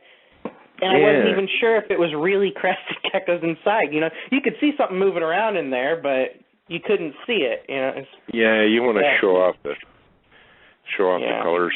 I'm sure it'd be fine for like bugs or something. Well, even then you want to see. Even then you want to see. Yeah, you want to see if they're all dead, and you don't want to open up a deli cup of dubia at the show. I do. Shake it. Oops, I tripped. Or them flying kind. That'd be cool. Oh, that would be cool. Like butterflies. All over. I didn't know they flew. I'm going to Sam's table and open a whole bunch of them. There you go. Yeah. I'll do the same thing. Bleep that out, right? Flew though when I ordered them. No, they sound interesting. I'm always looking at, like the dubias are good. I mean, they're great feeders for the leopard geckos, and I go through quite a few dubia, but I'm always looking at, all the other stuff out there. I mean, 10 years ago or whatever, who would have thought we'd be feeding them dubia roaches? And back then it was just mealworms and crickets. That's all. That's it. That's your options. Nothing else. And superworm. But now, Sorry. What? Oh, I was just gonna say we were gonna bring the red runners, but they were left in the garage and they all got too hot. Oh yeah. Like over 10,000 of them. Oh Lord. Oh man. Yeah. They breed quick though. You could like get not when two. They're all dead. Well, yeah. They're all in the garage. So 3 of them, you'll have 10,000 in a week. Yeah, you just get like 1 male and 2 females in like 2 weeks. You'll have like 20 billion. Well, just put them in your blender and then dehydrate them on like one of those the fruit bar dehydrator thing, where you grind up the fruit and like a fruit leather. Yes. And then you just add it to your crested gecko diet and let the crested eat the ground up stuff. Or you can freeze it or vacuum seal it in case you ever need to make a slurry. That's a good idea. I wonder how much nutrition's in them after they've been freeze-dried, garage roasted, though. Garage roasted. It's horrible smelling. No, I know. I did the same thing last year. I had baked, not fried. I had way too many turks, and then I only have so much room in the gecko room, so I took them outside and I put a bunch in another bin, and then I put them out in the garage, and every day I'd go out there and throw vegetables and all the chow and everything in there. And then, I don't know, we had like a 300-degree day or something, and I went out there and they were all laying on the bottom. I think they were sleeping. And they stunk. Sam, and the other thing, don't with the delis, don't forget your the deli liners. Yeah, the the little white doily things. Yeah, white or black mats on the bottom of the delis to show off your animals. Oh, that's a good idea. Where do you get those? TSK has Superior them. Shipping. Yeah, Superior Shipping's good too, and they're out of they're out of LA or something, or Van Nuys. Palo Alto, right? Somewhere down there. Yeah, somewhere down there. I don't know. Yeah, LA area. Yeah. Okay, I'll also order those. I was just thinking when you put, I didn't even really think about that when you put them in the deli cups. I was just thinking put a paper towel in when you, paper towels when you sell, like after you've sold it, but I didn't think about, does it really make a difference? It shows off the animal better. It just makes you look more professional, you know. There you go. Yeah. I mean, put paper towel in it when you're driving to the show, and then when you're putting your geckos out for the show, put the liners in it, because they're going to crap all over everything on the way. Yeah. I just meant, like, the paper towel, like, have them in the clear ones, and then when you sell them, put a piece of paper towel in there. That's what I was thinking. Mm. But it really is a huge difference. Yeah, no, I've seen them displayed with just paper towels in there too, but Oh, I didn't want to do that. Yeah, it looks, I don't know. I could use all the help looking professional that I can get, so I ordered the little doily thingies, liners, doilies. Okay. And that's how Jeff and I kept ours separated. He had white, I had black. Yeah. It was segregation. Oh, that's a good idea. Okay. Yeah. We were segregated. Do all your labeling and pricing and everything before you get to the show, because at the show you're kind of scattered anyways to make sure everything's the right way and the right place, and just checking things out. It makes it hard to try and price everything out when you're right there. I mean, we did it the first time just to kind of get a gauge on where, because we were right next to Josh, and Josh from Holly's Homemade Reptiles is really good friends of ours, so we wanted to make sure we're not undercutting him and vice versa, and we were just all trying to help each other out. Yeah, we wanted to be priced in the ballpark with a lot of, we didn't want to cutthroat or nothing. And Josh helped us out a lot. Price a normal at $100. Yeah, or a Raptor at $10. Yeah, at least right. 15. Jeez. That would be cool. Where can I get one? Oh, that's all. Only if you buy 100. Oh, that's pretty nice. You gotta buy 100. Yeah. Okay. Discount. It looks like a normal, but it's a Raptor. I swear. Yeah. Or it's a Raptor Raptor. It's a banded Raptor. I'm telling you. Yeah. Oh, banded normal Raptor. No. I like to. I just call them what they are. I don't trade names. You know how I am about trade names. Yeah. Rainwater Eclipse. Yeah, and people they'll always ask you. They'll be like, "Well, what exactly is this?" And you can tell them, "Oh, well, it's from this and that and all that stuff." And it's good when I like when people ask the questions and then they buy something. Because I always wonder about where they go. Yeah, and you're going to get those experts that come up and they're going to ask you questions. And then they'll just look at you like they know everything, I can get one of those at Petco for $20. Yeah.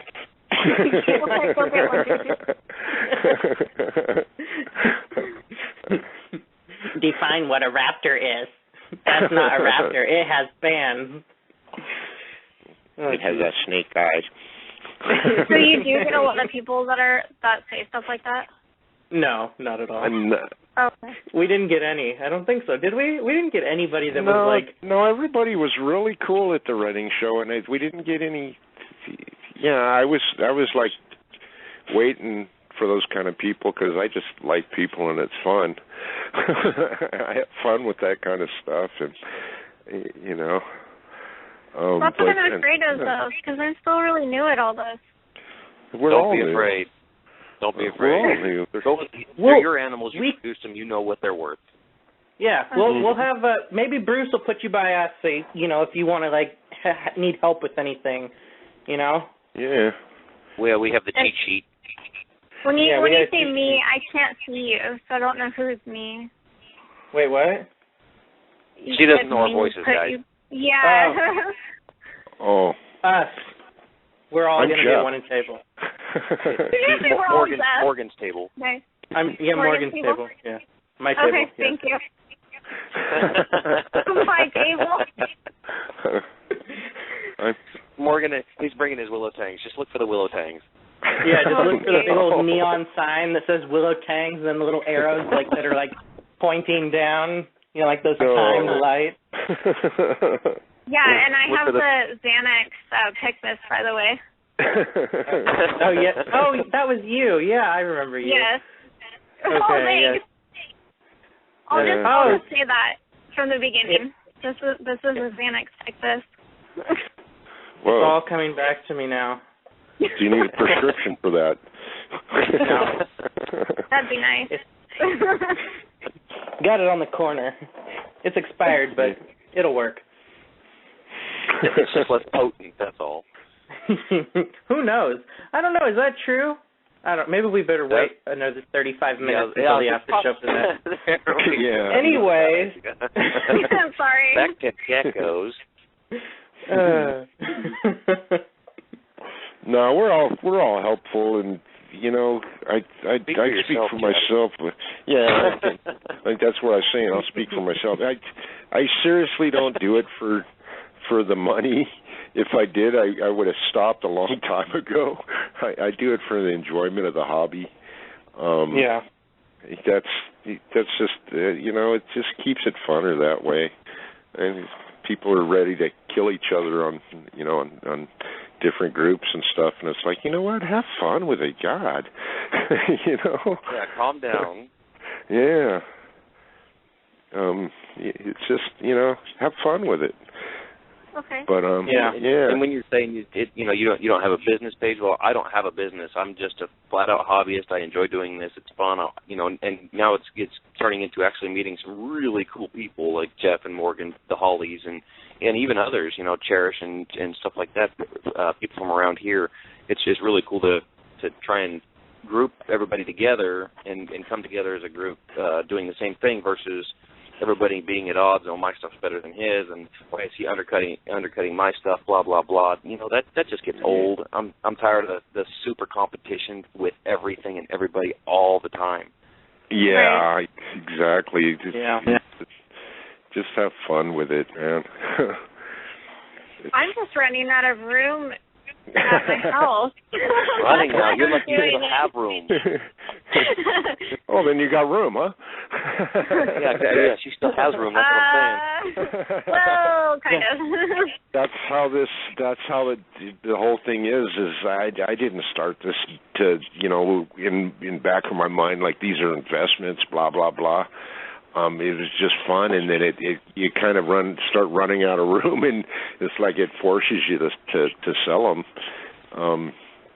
But that was, like the furthest thing from my mind when I started doing this. I just wanted to make some really cool geckos. Yeah. It's like Jeff always says. It's like art. See what you can do with what you've been given. You're given different types of paints and colors, and see what you can do with it. Yeah, fun. It's just fun. It really is just a hobby. It's just fun. Yep. But it sounds like you got a lot of stuff. I mean, you should probably do okay at the show too. Cover cost anyway. And get your name out there. That was another reason why we were sharing a table too. Yeah. And get your name out there, and you network with people that have like minds. I mean, I'm sure you go to work or talk to family members about reptiles at any given moment, and they're just going, "Oh God, she's talking again." Yeah. And that's something I'm sure we all experience in this hobby. And not everybody has the same passion and love for it. I know I get it a lot. As you can tell, I like to talk.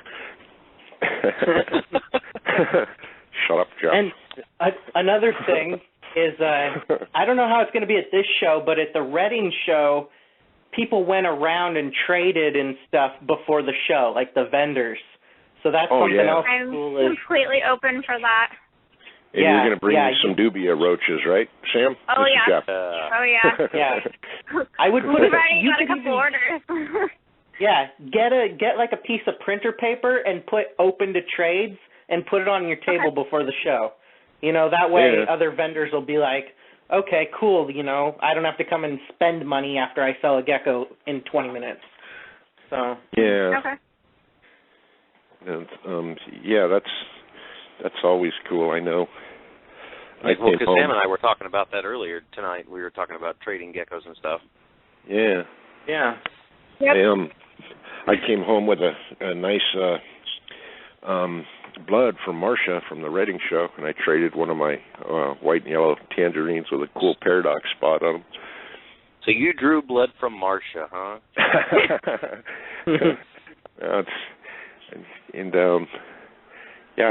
It's kind of sad to see her getting out of the I was thinking retiring. I mean, it's people have to move on or whatever. But I've followed Marcia's stuff for since I got into it. You know, seen her stuff at the Sacramento show years ago, and it's like I see her table there, and it's always I got to go there first. Is she coming to Chico? I don't know. I don't. She's not vending. I don't think she's vending. But I don't think so. I'll message her. She might. I wish I would have. Yeah. Should have bought that bold stripe from her. Oh yeah. You should have bought that white and yellow stripe Max Note from me. I know what one you're talking about. Yeah. Well, if I know you do. You still have it? Yes, I do. Well, if you bring it, maybe we could do a trade. I don't have any cash, so. You're just like me. It's like, oh, okay. If you want, if you want cash money, then you need to hold me back from going over to Ron's Reptiles. Okay, yeah. Well, I'll just talk to Ron's Reptiles and say, you know what, Morgan's out of his gourd. He doesn't have any money. Don't talk to him. He's does that to all the vendors. Don't sell him animals. he does that to all the vendors all the time. Just kind of smile and laugh at him. He'll go away. It's counterfeit money. Don't take it. It's fake money. No, you thinking about getting money. some of them gargs? Yeah, I'm gonna get whatever he brings. I think. Yeah, I'll go down. Yeah, I might. I gotta go to a sprinter place right down the street from his place this week, so I'll go in there and tell him not to sell that. No, yeah, I'll go in there. I'm buying them all. I'll buy a whole bunch of them. I know. I'll get them at a discount rate and charge Morgan double. There you go. I need now them. You're thinking with your you guys are going to be blown away when you see the enclosure that the gargoyle geckos are going in. So I need those. Something, Morgan? Did I what? That was what was did drawing me something? to him. Did you win an enclosure or something, or did you actually build it?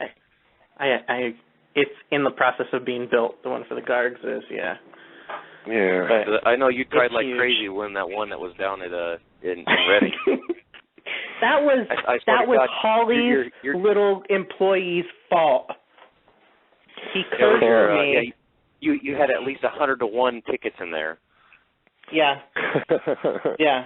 That was the thing, was everybody put their tickets in that stupid, I'm sorry if you put your ticket in there, but the 10-gallon tank or 20-gallon tank or whatever, and then it was me with 90 tickets in the bucket with like 5 tickets. Nobody else put any in there. Yeah, and I didn't win. It was that little kid's fault. The little kid, if you're listening, that pulled that name out. Buddy. Calm down. It was rigged. I swear it was you rigged. did win some turtle supplies with the the swamp turtle, the Fly fin River turtle. Yeah, that one. Yeah, so it's all good. Yeah, I won. Sam, make sure you bring a really cool lanyard, because Morgan doesn't have one. Yeah. What? And he'll buy I'm it. sure that ZoomEd guy will give you one. He'll probably just hand it over. Wait, why do you need a lanyard? For your badge. Why do you not need a lanyard? Because more than one at once. It's not about need it. I don't need it. I Everybody want got it because one. everybody else got one. Everybody else. He was just handing them out. Me, he just hands me the bag. He doesn't give me the lanyard. He just gave me a bag. So I don't know. You look like a bag. You're a bad guy anyway. You want me to bring you a bright pink one? Hell yeah. I guess. Maybe it'll help me stand out more so I can sell maybe 2 geckos. No, Morgan, we need you to be quiet. You're our sneaker, remember? Yeah. And our little spy. Spies? Well, you didn't get one last year, so I mean, if you get the brightest one, glow in the dark, maybe. It'll That would be awesome. It'll offset. It'll and offset you could you'll offset my what? Say it for the 5th time, Jeff. What are you saying? I don't know. I forgot. It'll offset, and then somebody interrupts. It'll offset, and someone else interrupts. I'm sorry. I don't know, Jeff. but a cool centipede just ran across my floor. I don't know if I would announce that on the air. Oh my God! Look, what do you live Mom, outside? a cockroach ran across your living room. I squished it. Good. No, I just watched one of the Hainans crawl out from the caves and go across the tank. That was pretty cool. Oh, nice. Yeah, that's better than centipedes or millipedes or whatever this. I don't know. Yeah. It's all over the bottom of my flip flop now. Jeremy, do you have those in a planted tank or just in like a cocoa fiber and stuff?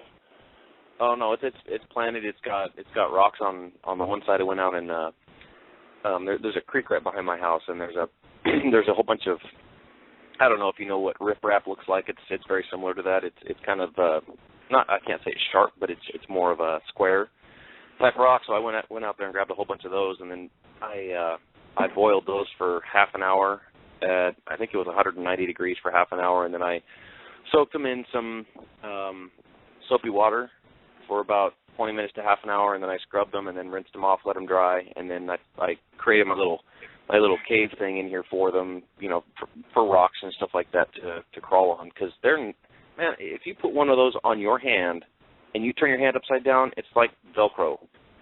Yeah. Their nails are so sharp and so long that they can stick to you. I swear it's just like Velcro or static cling or whatever. They do not come off. Yeah, because they live in I was thinking rocky outcrops and. Yeah. I mean, it's not exactly how I wanted it, but it's safe. So that way they have rocks and different ways in and around and on top, to move around on the rocks and stuff. I of course I'm not going to be able to have this huge elaborate karst type system like I've just been reading about. Somebody was posting up where they live and how they live and stuff like that, and why their nails are so long and sharp. But I can't replicate exactly that at a 20-gallon long. So I did what I could, and I really like the way it turned out. And I've got live plants in there. I've got some, when the live plants, the leaves die, I just leave them in there. I've got micropods in there I just bought, and some springtails I just got, and dead magnolia leaves that I've scrubbed and baked, so that way everything's all nice and clean. You have like a sustainable kind of an ecosystem going, a micro environment. Right. I bet you don't have a rubber tree in your terrarium. No, I do not have a rubber tree. A Ficus elastica. No, well, if he says a rubber tree, I'm thinking something fake. No, it's not rubber. They're all live. No, I'm thinking a real rubber tree, like a living rubber tree. Yeah, Where you just pile tires up? No. It's a real rubber tree? Okay, no. Ficus elastica. Look it up. Wait. Did you see the picture of the calathea that I posted? Did you see that on Instagram? It's like I think so. It's bright green, and then it's got the dark green, like teardrop-shaped dots down it. That thing opens in the sun and then closes up in the dark. Oh, okay. I know what you're talking about. I didn't see it, but Yeah, it's ridiculous. Yeah. Yeah, that's pretty cool. Where did you get that, Morgan? I got that from Hertz Gardens. That's cool. And is that going in your which naturalistic setup are you going to put that in? That might go in a crested gecko one, just because when it's closed up, well, I don't know, because they don't sleep at night. I don't know where it might eat your geckos. Are they carnivorous? No, it's like a fly trap or something? It's eat my geckos. No, it's almost like a... Oh, jeez. Yeah, I lost my left Somebody hand put a to it. link in the chat room. I know what you're talking about. Gosh darn it. Here we go. I got a picture. If it'll load. Come on, Jeff. Follow through, Jeff. Follow through. My Western Garden book's out in a truck. Jeff, are you in the chat room? Oh, I think God. so. They're $30. Yeah. I got mine way cheaper from out of country. Oh, on the eBay thing you posted? Let me check it out. Oh, yeah. Okay, rattlesnake plant. I think, yeah. Lance leaf prayer plant. Huh. Yeah. It opens in the sun and closes at night. Yeah, it's Myricantha or something like that is another name for him. So it's just the opposite of you, Morgan, right? You open at night, it closes in the sun. Marantha. Exactly. Oh, you know what? Let me check with the local gardener. I think he has some of those. Really? A local nursery, yeah. Nice. See how much they cost. I got mine for $4.99 a piece, I think. I'm not sure. Yeah. Are you looking for any pitcher plants? Because sometimes I come across some mini pitcher plants for real cheap. Yeah, I'm looking for some. I mean, even if they're small, as long as they get like 2 feet tall, you know, that would be like 6-inch. Well, you got to do is water it if you want it to get big. I know, but there's some that don't get really big. But I want to check into it. Yeah, I come across the small ones for like between $2 and $5. Yeah. Did you guys do any of the what is it? Snake plant Sansevieria? I think they call it mother-in-law's tongue. It's yeah, it's a common name. That's why I always say the botanical name. I'm a nerd like that anyway. But Sansevieria. Is it a codon plant? Oh, I see. No, I haven't used that. No, I had a bunch of those in a naturalistic setup. Codon plant. It's a tropical succulent. I tell you, I think it's a tropical succulent. But I had a bunch of. I think I just had anoles in this big old tank that I made, and I used those. And no, they were really neat. And they live in low lighting, so it's really good, you know, for vivarium setups. They're kind of slow growing, so you don't have to worry about, you know, the roots breaking the bottom out of your thing and the Jack and the Beanstalk syndrome. Yeah, really. Yeah, definitely. Because I know a lot of think mine are pothos I got in the cave enclosure. I think they're pothos. Yeah, that's I have another question about the show. What show? What? Or the reptile show, sorry. In my head. Come on now. I was like, wow, is she knocking the show already? Wow. No. I have a question about the show. Is this what we're supposed to be talking about? No, I meant the reptile. Talking to me. You guys are really sponsored? People pay to listen to this? What's up? What's your question? Oh my gosh. Is it better to come the night before, like the Friday night, or is it? Yes. I mean, and we'll hit the bars. It'll be awesome. Wow. Yeah, Morgan will take you out and hit the streets of Chico. I'm scared. I'll just hit the sidewalk with my face after the first bar. Yeah, it gets pretty wild. wild. You can go on him to take you anywhere because he'll get lost. So, I mean, is it better to set up Friday just to like see what everyone has and to chat and meet everyone, or I like being there the day before, like the Reading show. I went up there the day before just to well, to get out of town for a little bit and to see, chat with everybody and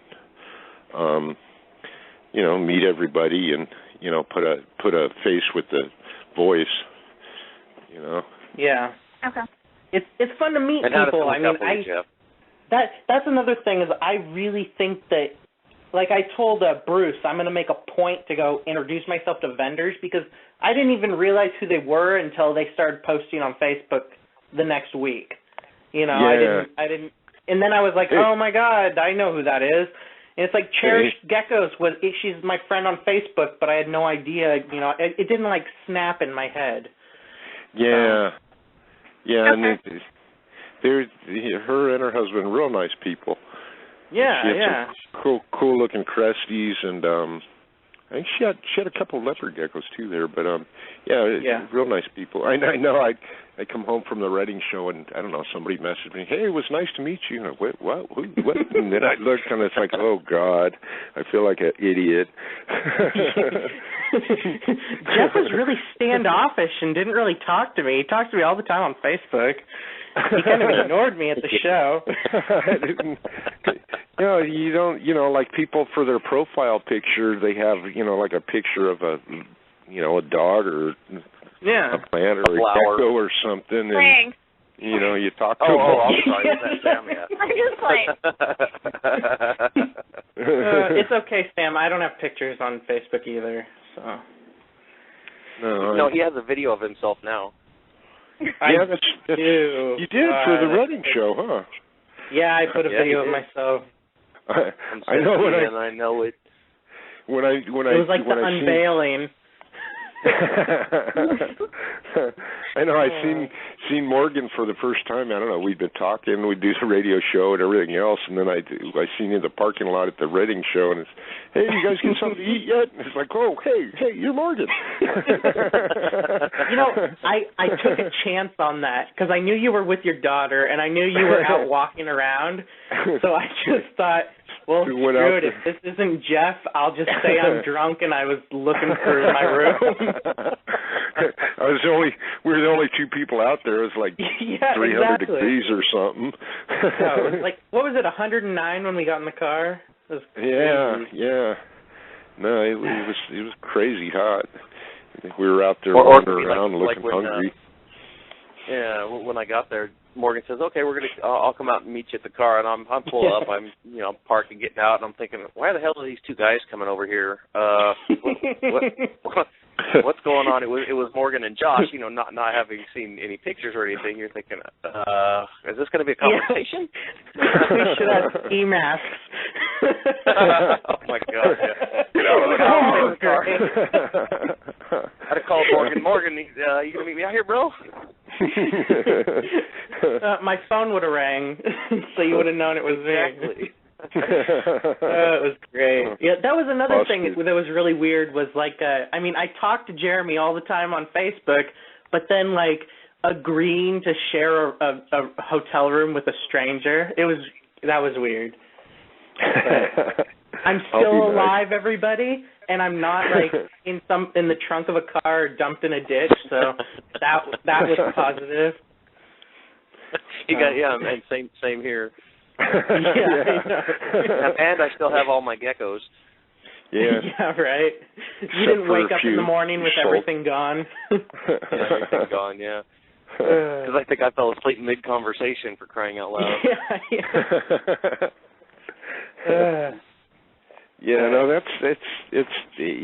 It's really neat to meet the people, man. That was half the fun. I wonder if a lot of shows do that meet and greet like no, they don't. With that night before. God, that was cool. That was so much fun. Just sit down and have a drink and talk and we just round table type of thing right then and there. It was nice. Yeah. So should we do that for this one? Yes. That would be cool. We should organize something and send a message. We should do it. I wonder if we can do it after the show, for crying out loud, like we did last time. Because I think Morgan jammed out right away, and then I went and had dinner with Dad, and I went and had dinner with Dad and got a birthday party. That was a riot. Yeah, that was because then you don't have to think about anything. You're not tired. You're already packed up. You're already ready to go. All you got to do is go back to your room and sleep or whatever. Like I left right after dinner, but I wonder if we could do that after the fact. Yeah. Yeah, I'm close, so I'll go down Friday and I'll go down Saturday again, and I can hang out Saturday night and Sunday. Hell, you can all go to work with me on Monday. You know what? I could, because I have my next week I have off. I'm not working. Vacation. Sweet. I got rakes and mowers and all kinds of stuff. I'll be gone Sunday. The pay? No. What's pay? You get free vitamin D. Yeah, sunlight. You'd hang out with me. God. Yeah, really. What could be better? I don't know. How much you going to pay me? How much you going to pay me? Yeah, right. To put up with me, huh?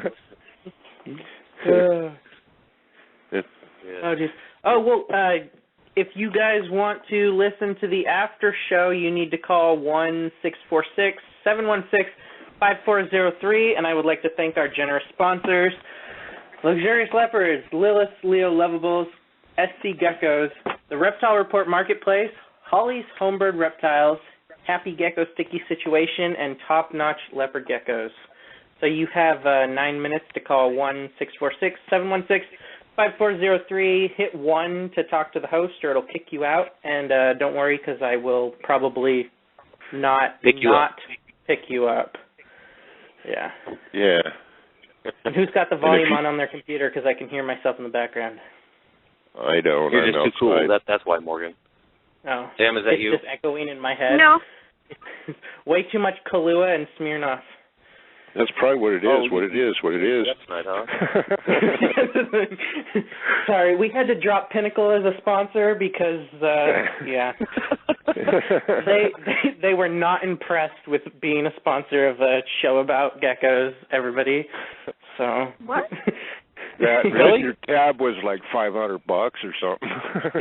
Yeah, right. No. You can send the case of alcohol here. I will gladly distribute it accordingly. I had to get my big black cat in. God dang it, a little cat snuck out. Yeah. PG-13, Jeff. I thought we were already on the after, talking thing. No, we're just slacking today. Yeah. Okay. We're off topic. We do that.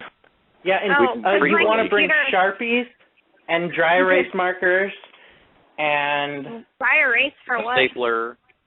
I don't know. Swing line. Yvonne said dry erase. Just bring one. Swing line stapler. Gotta have a swing line stapler. Don't forget your receipt book. You gotta bring a receipt book. If you're bringing it already, I don't need to bring it. There you go. Don't worry, you can borrow mine, but you might want to bring a backup in case I forget stuff. Because I might just be selling geckos in those plastic bags that I get from the store. It'll be fine in the plastic bag. For the Reading show. Chinese takeouts. Yeah, takeout that still have a bit of Chinese food in them. No, I've been washing mine. We'll have to get Chinese food Friday night. Sam, don't forget your receipt book either.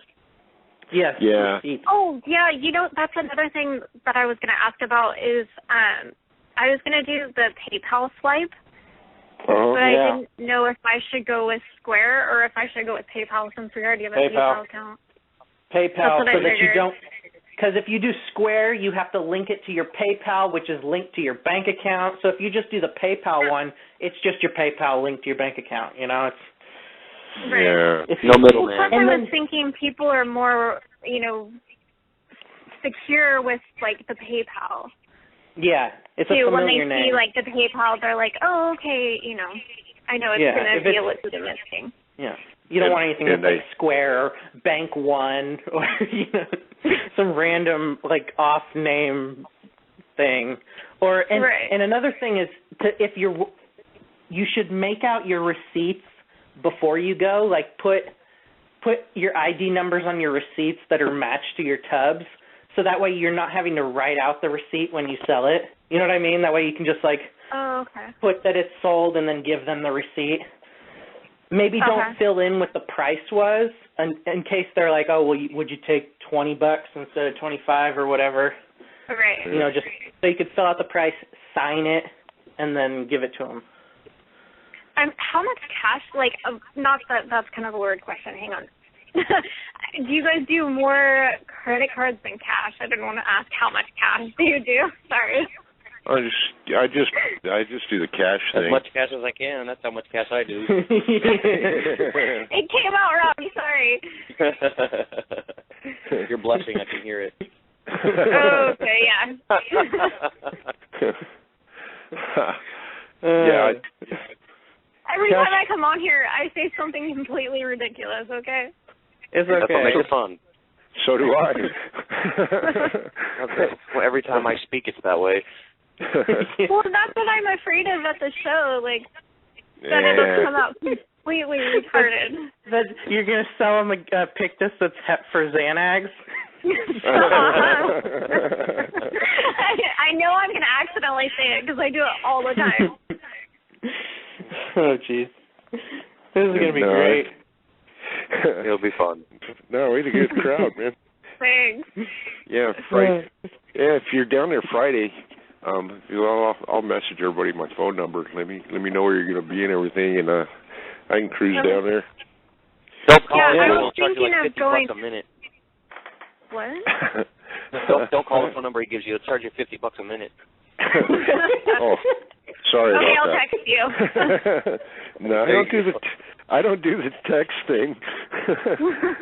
Morgan tried to text me at the Reading show, and I was like, what? I gave the phone to my daughter to have her read it and figure it out. So smoke signals? Yeah, smoke signals. No, don't do that. Fires, no. Yeah, no fires. There's no water to put it out. Nah, Chico's not as bad as far as big fire. Well, out in the big fields they have them, but up here it's like a tinder box, man. I'm surrounded by, trees, and I'm in the forest. Down there is more city-like. The surroundings down there is like, and then you come up here and it's like 100% different. It's more city down there. Up here, it's, trees and rocks. You're north of Chico? Yeah. Oh, cool. So I'll let you know when I'm 30 minutes out of Chico.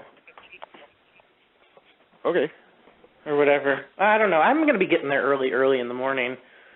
Yeah, let me know. I'll probably take that Friday off and go play. Yeah, I'll probably get there by 2-ish. I don't know. I was supposed to leave at 5 last time, but I didn't leave till 8. So I think it's 6.5 hours now for me. Most of that's just getting over the hill, huh? Yeah. Through the Trinity. Was that the Trinity Shasta Mountain County. Range? Shasta County, yeah. Yeah. That's a really neat area. Yeah, it is. If you don't have to drive it.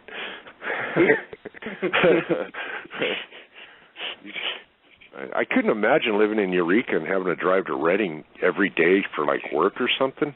And I know you wouldn't be able to do that. Yeah, no, there's people that do that, and it's like, there's people who live here that drive to the Bay Area every day. Super commuters. Yeah, same That's here. That's crazy. Yeah. I used to fly to work every day. Fly? What's that? Yep. Oh yeah, a lot of people do that too. Like a remote control helicopter or something? Oh yeah. You're walking down the street, you're flying your helicopter. No. And I'm flying all the time at work. Yeah, man. You got 90 seconds so you can say that. Oh, whoops. Oh, my bad. I thought we were I'm on fired. it. No. I'm fired. Okay, so if you want to listen to the after show, don't forget to call 1-646-716-5403. And thanks for listening if you're not. Yeah. Yeah, sorry. Just download it tomorrow. It's going to be great. So what are you giving away? My computer actually knocked off the thing earlier. That's why I had to call in. We're what? the default or the player.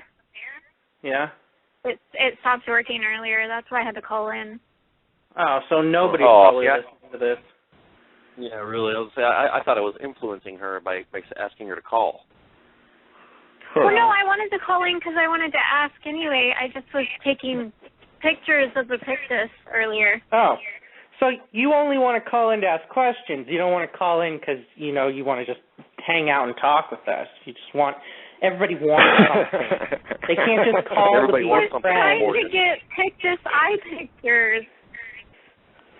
Wow, eye pictures are hard, man. Yeah. You're telling me. And Pictus are smaller, too. So. Especially if they're Xanax Pictus, with their eyes closed all the time. Right? Oh, now I regret bringing it up. What's up with those bright lights, man? I'm just tired. You know what's funny? In the incubator, I accidentally labeled them Xanax, too. I can't spell either, so. It's supposed to be exotic. I noticed I did it to one of them. I'm like, wait, that's the wrong spelling. That's the new word, Xanax. Hey, I just had foot surgery, so that's my excuse. Okay. Good year to it. I'm sorry, my brain isn't working because I just had foot surgery. Oh, the medicine. Your feet are directly affected by your brain, right? Vice versa, yeah. like that. It's a medicine. Are you? You ever hurt your little toe and then stub it? Yeah. And your ear falls off? Yeah. No, I meant because of the medicine. Give me a break. Yeah. Well, we know. Uh-huh. No, we don't. We use medicine. I know all about that stuff. So what are you working with, Sam? What? What leomorphs are you working with? Right now I've been doing the Max Snow, and that was another thing from the last conversation that I talked to you guys about the Enigma. I have 2 dreamsicles, so I'm doing the Max Snow with the dreamsicle. And we're doing some tangerines that haven't laid eggs yet, so I won't have any tangerines at the show. No and willow then this year, no willow tangs. I have a few super snows, a few Max Snow with Eclipse. I'm trying to look over at the tubs. Right now I've got them all stacked for the show. Is that what you're bringing? Yeah, that's what I'm bringing. There you go, Morgan. Here's your total eclipse, your galaxies, your super galaxies. Wait, what? I had a conversation about that. I can't label it, but I have a black hole. That sounded really bad, but you know what I mean. I do know what you mean, but yeah, thank God it's 18 and over now. Yeah, right. Yeah, I waited for that one. Yeah, I mean you could label it black hole, or you could label it, what it is. I'm so. Yeah, we're not gonna do that. I'm anti-trade names, so. We should label the black holes NC-17s. And then when people ask, what's an NC-17? It's a black hole. It's the big one, isn't it? Yeah. Don't look it straight in the eye. Yeah. Remember what how long, I have to look at the paper when I, say the whole thing, with Max Snow, Eclipse, this, and whatever. I can't ever remember all that. Was it Total Eclipse Enigma? No, yeah, but then you can't say no, God. I don't remember what it is. I have it written down. Hang on. Yeah, Super Galaxy Enigma. Same thing. Or Galaxy Enigma. Or Total Eclipse Enigma. Or Eclipse it, whatever. Yeah, you get the point. But then you have to remember what the total eclipse is, and so it's just easier if I write it down. They're all labeled. Yeah, I just call them what they are. A banded raptor. A willow enigma. Oh no, that's a Wonka, remember?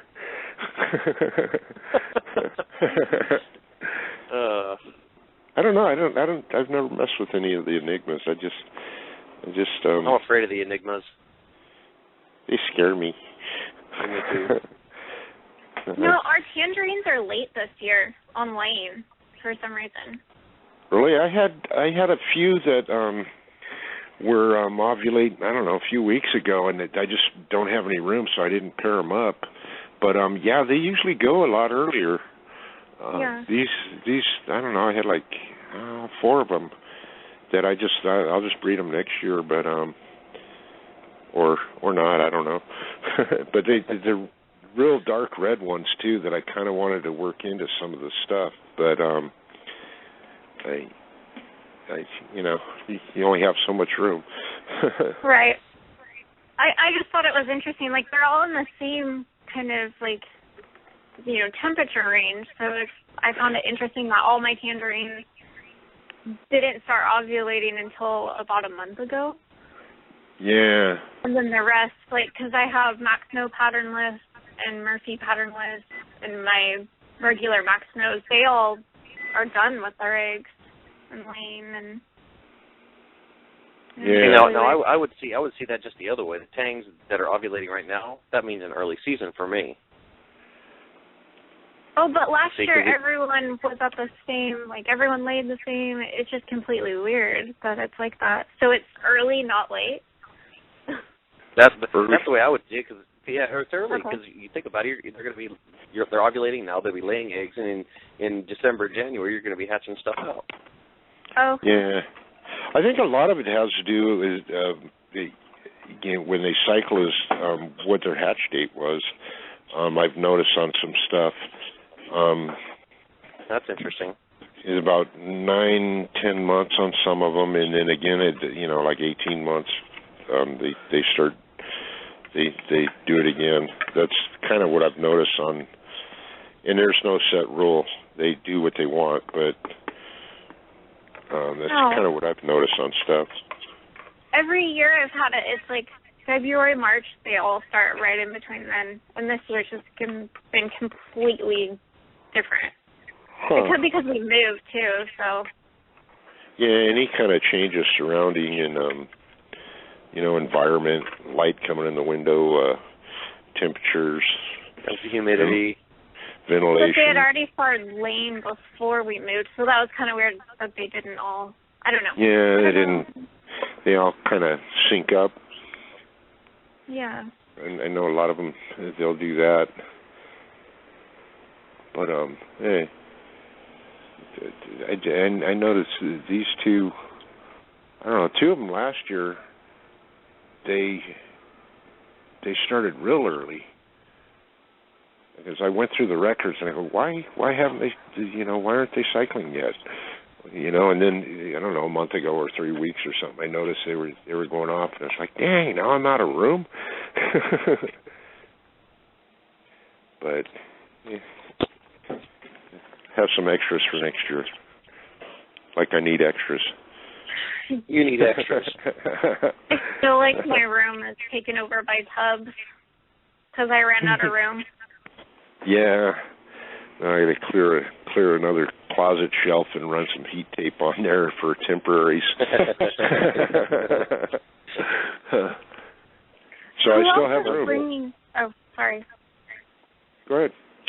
Who else is bringing bearded dragons? We're bringing a bunch of them. I think Josh. Ron.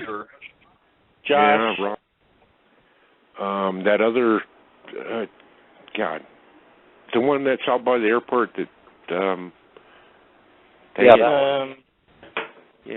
did you say that was called? I don't know. It's my brain farted. Can I say fart? TJ's? No. It's the big one. Here. The not Zoomed. T-Rex? TJ? No. Was it TJ? No, Chico T-Rex? Petworks? T-Rex or something? No, let me look it up. Zoomed. Dragon Room. There's going to be a Dragon Room there. They'll have some dragons. Yeah, I know there's a lot of beardy people around here, a whole bunch of them, and it makes it hard. it might be a good thing. Because I think we have like over 100 of them. Yeah. Wait, what? Maybe more than that. I don't know. We stopped counting a long time ago. You have over 100 bearded dragons? Yeah. Wow. What are you going to price them at? I don't know. It's Kaylee's Critters. Yeah. I should sell $2 each. Oh.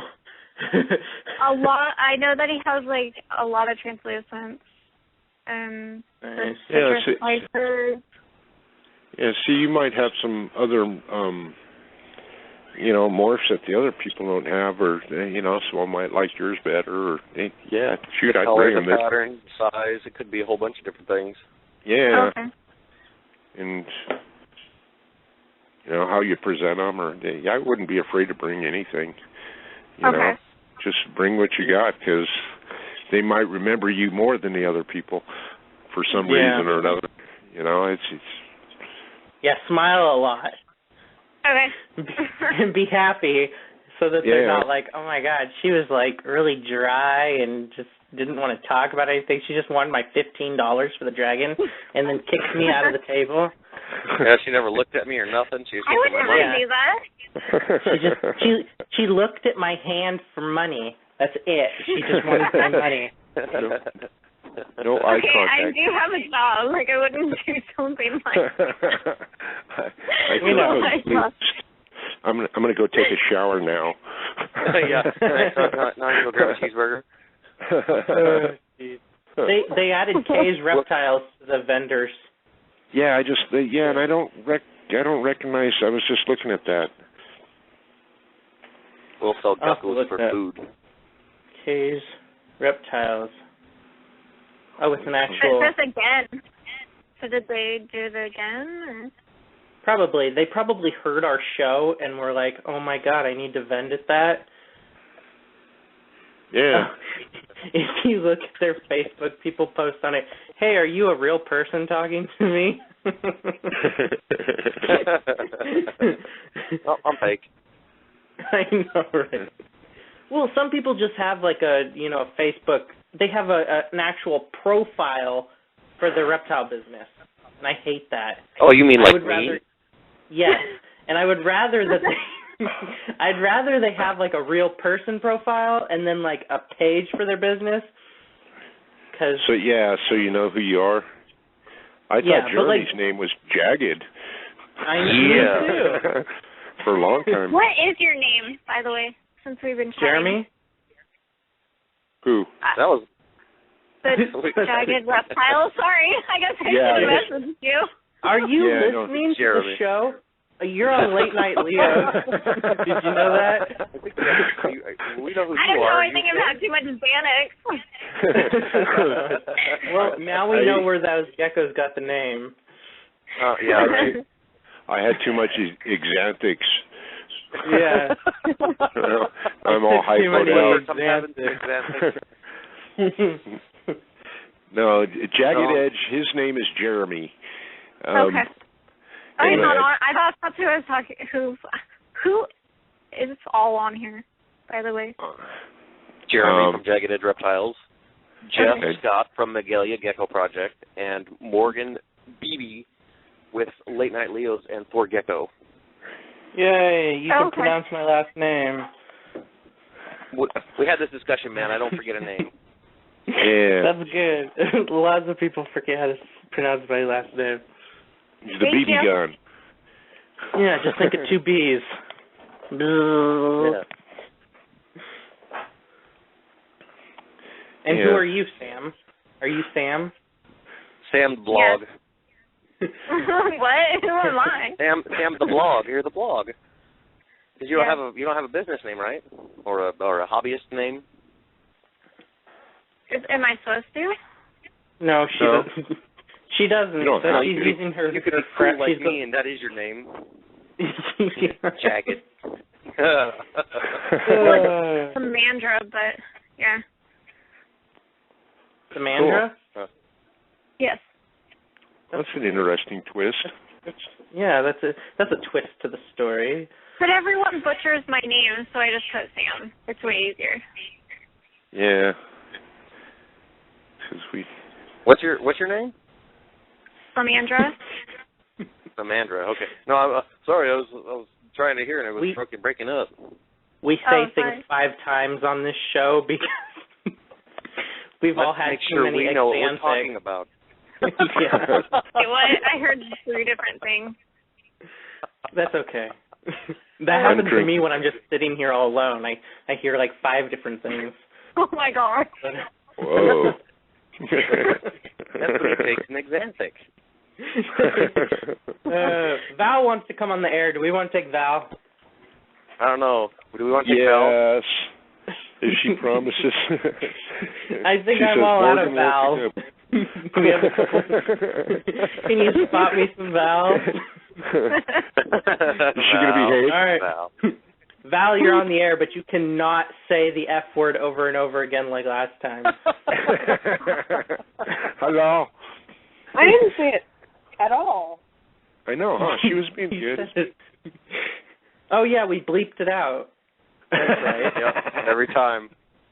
Not really. Never it's gonna still live there. that down, am I? Never going to live that down, am I? No, because you know what? People will go and they'll be like, I wonder what episode that was on, and then they'll listen to each episode until they find it, and then my numbers will go up, and my sponsors will be happy. See? So it's a good thing. In the chat earlier that people will come listen because of me and my cussing. Did they say that? Like it. I don't have you on more. You should have me on more. I don't know if I have anything valuable to say, but... Well, they like that shock and awe. Yeah, right? I mean, Bruce was on for half an hour, and then, it's going to be 2.5 hours and nothing. So... Yeah. No, he did good, too. He's a good speaker. Yeah. Yeah. He's really interesting. I liked all that. Like no mold on cork bark. That's crazy. Yeah, he knows his wood. Yeah. yeah. You guys were talking about a lot of wood. I saw the comment. I want to get his T-shirt that he was wearing. It says "Got Wood" on the back. Yeah. Oh, jeez. Okay, now you guys make me want to build a nice naturalistic vivarium setup for... You should. I want for the week's to. project, Jeff, for the gargoyles, and then it'll be cresties, and then it'll be cave geckos, and then it'll be frogs. Yeah. You should get gargoyles. That would be awesome. Buy all the ones Morgan wants. I have gargoyles. Yeah. Oh, sweet. Yeah, Val's got them, and she's not very far from you. I know. She should go to the Chico show. I don't want to hear I got to work. I know. God, all these people and their jobs. Jeez, you have better things to be doing than working for the man. Yeah, working is way overrated. Get your priorities straight. Yeah, be more like me. Jeez, I don't want to work today. If it wasn't a new job. You'd be like Jeff. Jeff's off at 11 o'clock playing in the river. No, it's like 12 or 1. Jeff, aren't you working off playing in the river? So, are we going to go herping when we meet up in Chico? Easy. Whoa, you're moving awful fast. Hey, man, I've got gloves. I got protection. It's the second date and everything. That word cracks me up every time I hear it. Herping? Yeah. We're going to go catch some herps. I can't help but laugh. I'm sorry. Oh, jeez. No, I know some good spots. We should at least go look for something. Jeez, that frickin' fence lizard or whatever I found that I was chasing under the Lexus when we were there, that was fun. No, he came back all dirty? I did. I came back with, like, grease on me. Depends on how hard it is. Your car or what? We can go out by Ron's Reptiles out there. There's some really cool spots out that way. Depends on how hot it is and what's out. Yeah. Depends on what you... early, Morgan. Sam, are you coming? I'm sorry, what? Are you going to come, Herping? Sure. Sweet. I want to go. Okay. That's not fair. Val, Well, you can come. You come can on, carry Val. the bag of snacks. Yeah. I'll take you to Except for I work. Buzztail Canyon. I can't go. I work. Oh. That We darn don't work get lots again. of hiking or anything, you know? Yeah, no, I know where some cool spots are, depending on what you want to find. Oh, just take me to the Janky State Farm. Well, they have to be over 18, and... No. No, we can go to Whiskey. We can go to Whiskey Flats or Naked Lady. Let's go to the Naked Lady.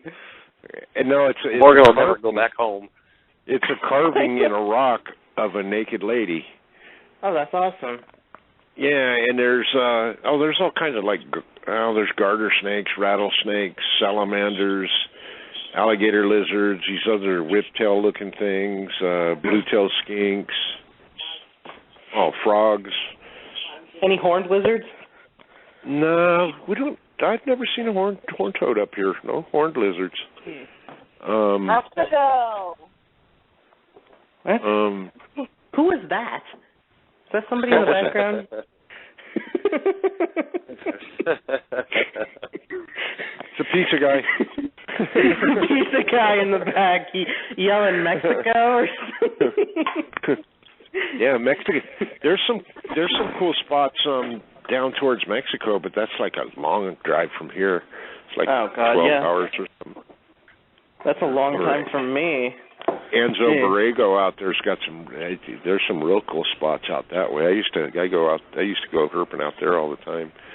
But we should go to Reno. Reno's got some cool stuff up there. Oh I think they got horned lizards out that way, don't they? Lots of them in different locales too, even. Yeah, different. Yeah, there's some that are live bears and some that are egg layers. Yeah, their skin color is different, their skin texture is different, but their headdress is different. You know, some of them are real sharp and pointy, and some of them are short and dull, and some of them are hooked and curved. You know. Oh man. Whoa. Cool. Keep talking. There's leopard lizards and tiger lizards and all sorts of stuff up there. It's cool. Oh, jeez. That's where I want to be. We should have live L&L out in the middle of herping. Yeah, cool. That would be cool.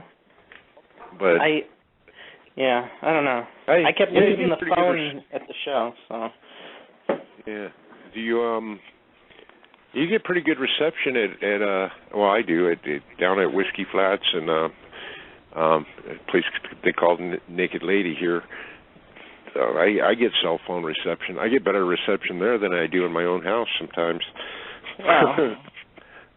on the cell phone. I'm on a landline now, but yeah, I kind of got to have one of them. Your phone would be dead if you didn't. Oh yeah. Yeah, well it's the business phone, so right.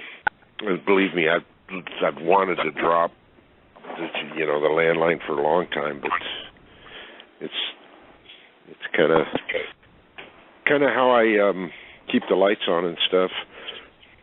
Yeah. Do you guys know when the SAC show is? I Googled it. It's the last weekend of September. September 27th, I believe. 27th. Yeah.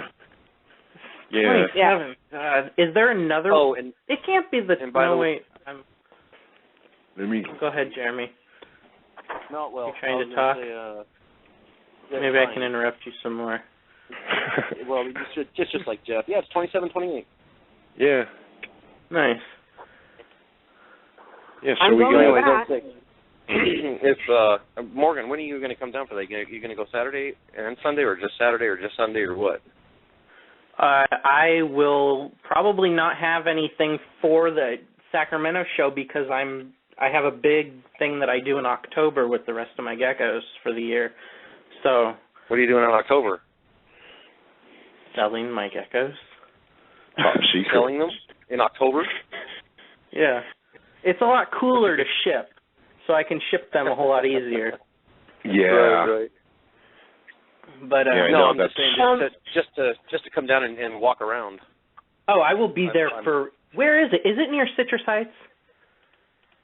No, it's downtown usually Sac. downtown. It's in the convention center. J Street. Yeah, it's on Old J Street. Sac? Yes. No. Just downtown It's at Sac. the convention center. Yeah, Yeah. Sacramento Convention Center. It's near, Is that by more near Sears? the Capitol. No. No. Yeah, well, I was gonna say, if you guys want to go on Sunday, I got your guys' tickets ready. Yeah. For what? The Sac show.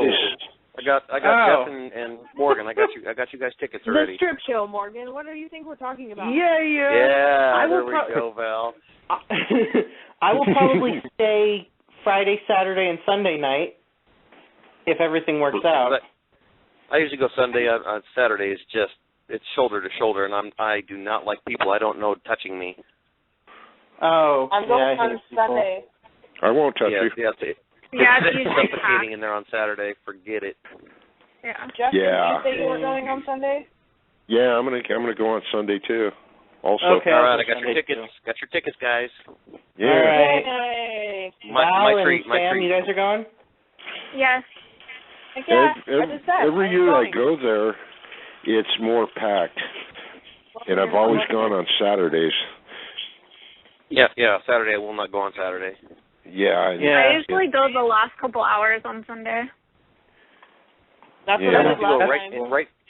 right when it opens in the morning on Sunday, and then you can go through and be done before all the crowd gets there, and you're out. Yeah. I went last time, and that's how I got the good deals. I got my Well, yeah, at the end of the show, yeah. I always go because there's less people. my male fat tail. I got him really good from Steve Sykes at Geckos, etc. Yeah. He's there? Steve. Oh yeah, yeah. Steve has a huge table, man. Huge island, yeah, huge island there. Yeah. Right.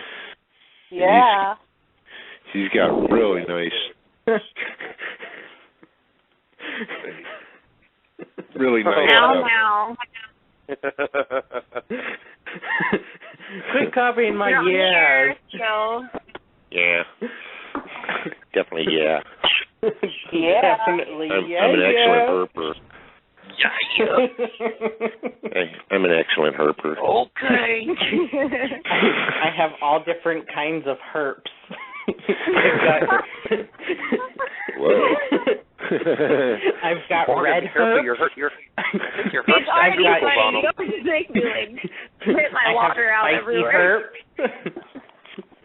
That herb should Morgan. be telling you something. Your herp's got tubercles on them. I have poisonous herps. Poisonous herb. Yes. Some of my herps, you have to wash your hands after you touch my herps. Don't lick your herps. Oh my god. This is taking an awful turn. Yes. Welcome to What? Real LNL Sam. Yeah, Dart welcome frog. to Leo's after party. It was You like know- this last time. You guys cracked me up. So is frog skin, the frog, you know how their skin is, it's poisonous, right? It's not venomous. No, No, it's not venomous. poisonous. It's venomous. Depends on the frog. Venomous. It's okay. So a poison dart frog, it's poisonous, but once they leave the jungle, is something in their diet in the Amazon is what causes them to be poisonous. So yeah. you can touch them. From what I was Go ahead, Jeremy. From no, what you were what? I was reading about the difference between poisonous and venomous, and anything the animal can produce as a toxin is actually venom. Whether it comes from the skin, the fangs, or anywhere, it's actually a venom. Poison is like rat poison and stuff like that. It's synthetic. Who's got Google up on their computer? I do. Google that. Google it. Google it. What the hell Great am I googly Googling moogly. exactly? Poisonous versus Poisonous versus toxin. Oh, it's right or, here. Venom. Right What's the here. difference between venomous and poisonous? They're Yeah, used poisonous- interchangeably but incorrectly. There's yeah, a difference. poisonous is something that you ingest. Yeah. And venom is what is injected into you. Like, when people say rattlesnakes are poisonous, that's the stupidest thing ever because they're actually venomous. Yeah. That's Okay. the difference. Okay, so it says here, venomous organisms deliver or inject venom into other organisms, and poisonous organisms, on the other hand, do not deliver their toxins directly. The entire body or large parts of it may contain the poisonous substance. Huh. I don't know if you're right or wrong. No, well, it sounds like I'm partially wrong. I'm not a frog guy or anything venomous or poisonous. That's just the way I interpreted it when I read it, I guess. Yeah. Huh. Where's that dunk machine sound for Jeremy? The you're wrong buzzer. Yeah, you didn't get it right. Somebody hit it. Yeah, you're wrong. The price is wrong. Is weed control a pesticide? I don't know. What? Technically, isn't it a herbicide? It's an herbicide. Oh, But are weeds pest? Yeah, are weeds pest? Exactly. Yeah. No. No, you got homicide, suicide. Anything side is to kill. Yeah. is to kill. I don't know. That's so my like cider. That's a killer. Cider is a killer. That stuff Dixon makes. Yeah, I was going to say that Dixon has the best cider. That's another thing. Is what are we gonna be drinking at the Chico show? What do you guys want me to bring? Jameson. Coffee. Oh, come on, coffee. You know what? The best thing is coffee with the Bailey's Irish Cream. Yeah, that is pretty good. Okay. At the mall. At the mall? Yeah. At the mall. When you're shopping. What are you talking about, Willis? Oh, my God. Yeah, there is a mall there. There's Chico Mall if you want to. I usually just sit out in the parking lot with my thermos of coffee with Bailey's in it. And I hold that cardboard sign. Cardboard sign. Yeah. Oh, geez. But all about Jameson. Yeah, the Hollies are getting a room next to me because they want vodka. Oh, cool. Yeah, Sasha's upset because she didn't get any last time. Oh, man. Yeah. See, I got to drive. Plus, I don't drink anyway, but once in a while I'll attempt a beer or something, but I've never done any of that bad stuff. Never, ever, ever, ever? No. Look at me when I'm lying to you. I can't see past your foil hat.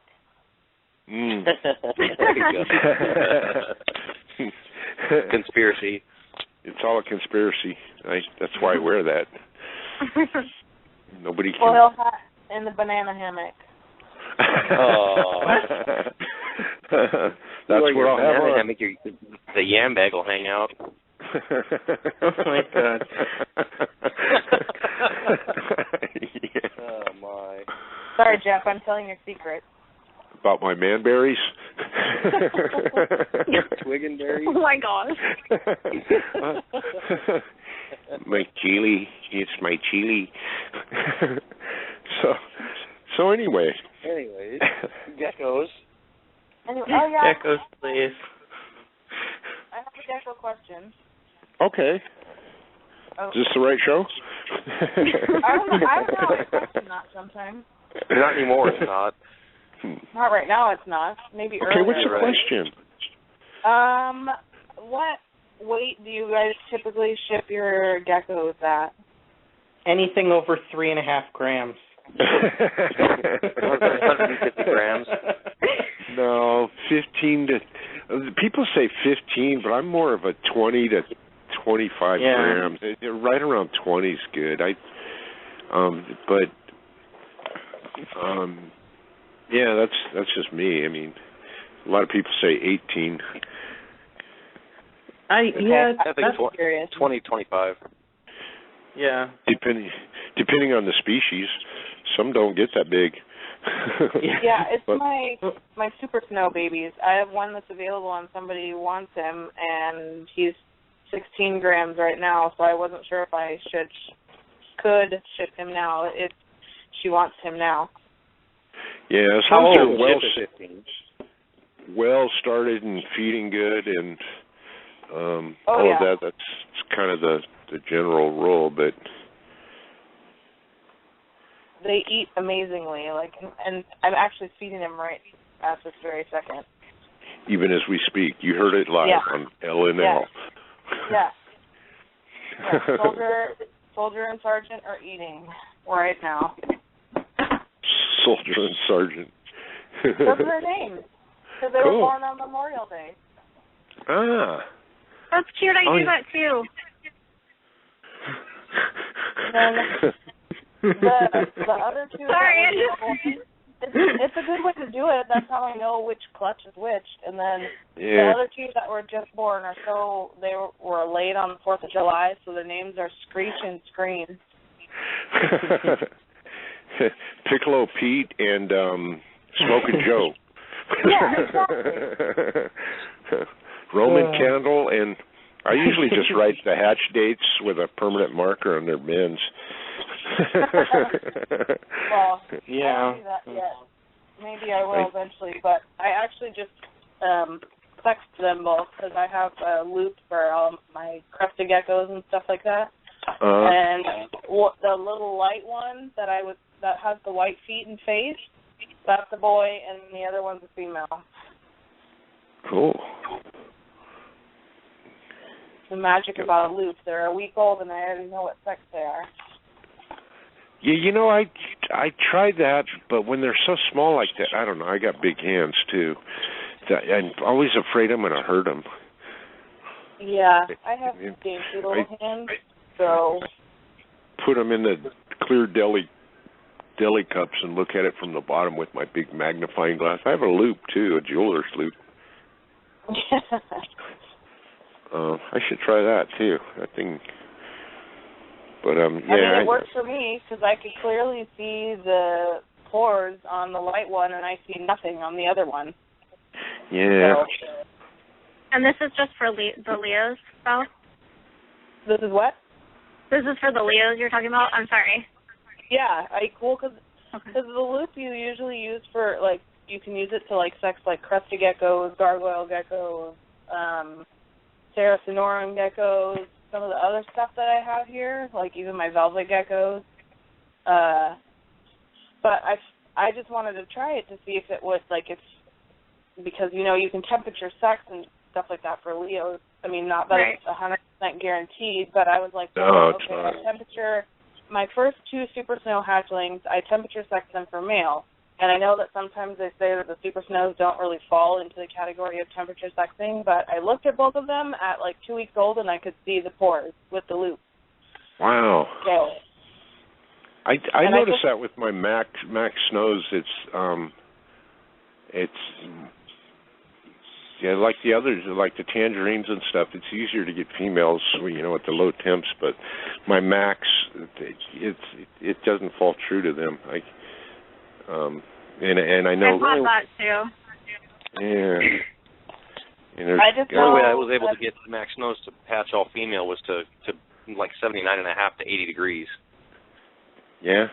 Yeah, that was the only way that I was able to get a whole bunch of Max. When I bumped it up to 83.5, I started getting way more males. Yeah, no, I set my incubator at 79.5, and it stays there from there to 82, depending on, because I use hovobators, depending on what part of the, there's hot spots in them if you get your heat gun out and go crazy. In the deli cups. You don't have a fan in yours, Jeff? No, I don't have the fans or any of that. And the hovobators? No. No, I don't have a fan or none of that. It's just what it. And then bless Who's you. sneezing? That's There's me. no sneeze. Sorry. We can bleep it out. Bleep it out later, Morgan. Jeez. But yeah, and then when like late in the season, some of my stuff that hatched like last month, I'm sure it's going to come out. Some of them, I'm going to have more males out of that. Because of the temperature during the summertime, huh? Yeah, it's hotter in that room. I mean, it's. I run a fan in there in the daytime, even at night sometimes when we get these hot nights. And the thermostat doesn't even run a lot of the times. You know, it's whatever it comes out to be. That's why I'd like to have them all done hatched by June, but by the end of June, you know. But it doesn't work out that way. They just keep laying. They don't listen to me when I tell them what they can and can't do.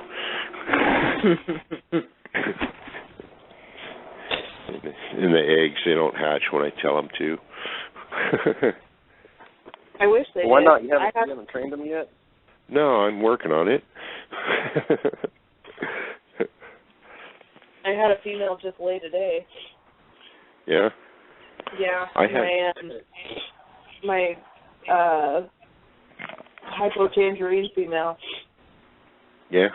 I had somebody laid, I don't know, a couple of days ago. Oh, the Het Blizzard to Blizzard thing that I got going laid on the 15th. I echoed. You did a little bit. That was weird. That was weird. That guy sounds just like me. Jeff, it sounds like it's just you and me talking right now. No, I'm missing. I'm actually missing my caves. Missing your caves? Yeah, misting. Oh, misting. They call me Mr. Mister because I'm misting.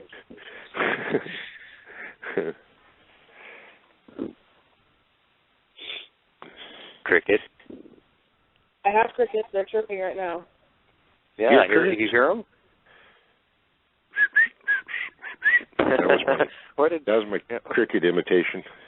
Did Morgan fall asleep? Morgan fell asleep. He failed. Morgan fell asleep. He's gone. Yeah, he's done. That's weird. Morgan. Yeah, I guess we're running. Val, we're running the show now. What? Where do you live, Val? Where do I live? In San Jose. Oh, San Jose. Okay. Do you know the way? To San Jose. Where I'm coming from. From crazy. Yeah. Going too crazy. Yes. I like San Jose. That's a nice area down there. I don't agree with that statement, but okay. Yeah. I don't like it here. No? I mean, I don't hate it, but I don't love it. I mean, I grew up here, and then I moved to Colorado for 6 years for school. And I came back, and I wish that I hadn't come back. Oh, yeah. Well, you grew up there. It's time to branch out and go look at different areas. The cost of living there is higher than a lot of places, It's absurd. It is absurd. They were talking on the radio that I listen to normally out here, and they're saying that your minimum annual salary, like what you accumulate throughout the year to own a house and live here, it's about $100,000.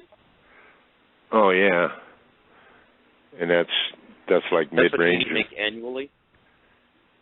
That's what you have to make per year to own a house and survive here. Yeah. Good grief. Your property taxes every year is probably like $30,000 or something, you know. Yeah, that's right. Half your income. Yeah, I know it's up there, but that's why like Butte County, there's still some places you can buy here. You can get in, pretty cheap. I think Magalia is one of them, isn't it?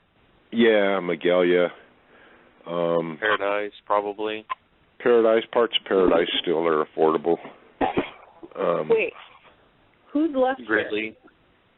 Huh? Jeremy, Jeff, and Val. Is that it? I'm That's here. what I hear. Oh, Okay. Sam's here. Oh, Sam's just really quiet. No, I had to get on mute because I was cleaning tubs.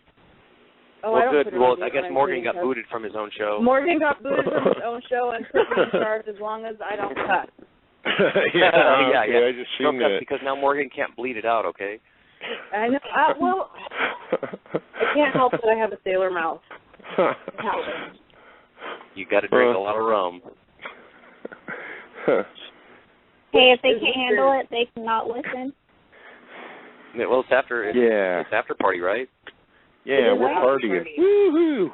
Yeah. Morgan can mark all of it out. Morgan's missing the party. He passed out. Let's draw on his face. He got booted from his own show. Did you see what he posted? That it was the love connection thing. Unless we're all talking to ourselves and the show's over. No, he says it's still on. He thought it ended early, but He got he's booted. talking in the chat on Facebook right now. Yeah, we're going to all get booted in a little bit. It'll go, thank you for using Blog Talk Radio, and then... Yeah, and then it just cuts you off. Oh, and and thank you guys for adding or going onto my blog and adding, liking, whatever it's called. Oh, yeah. Sam, what is your blog anyways? You have one. What is it? What's a good Kaylee's? Oh, no, that's not mine. Oh. Mine is leopardgeckoloves.com website is what it is, because there's an actual leopardgecko.com community. That's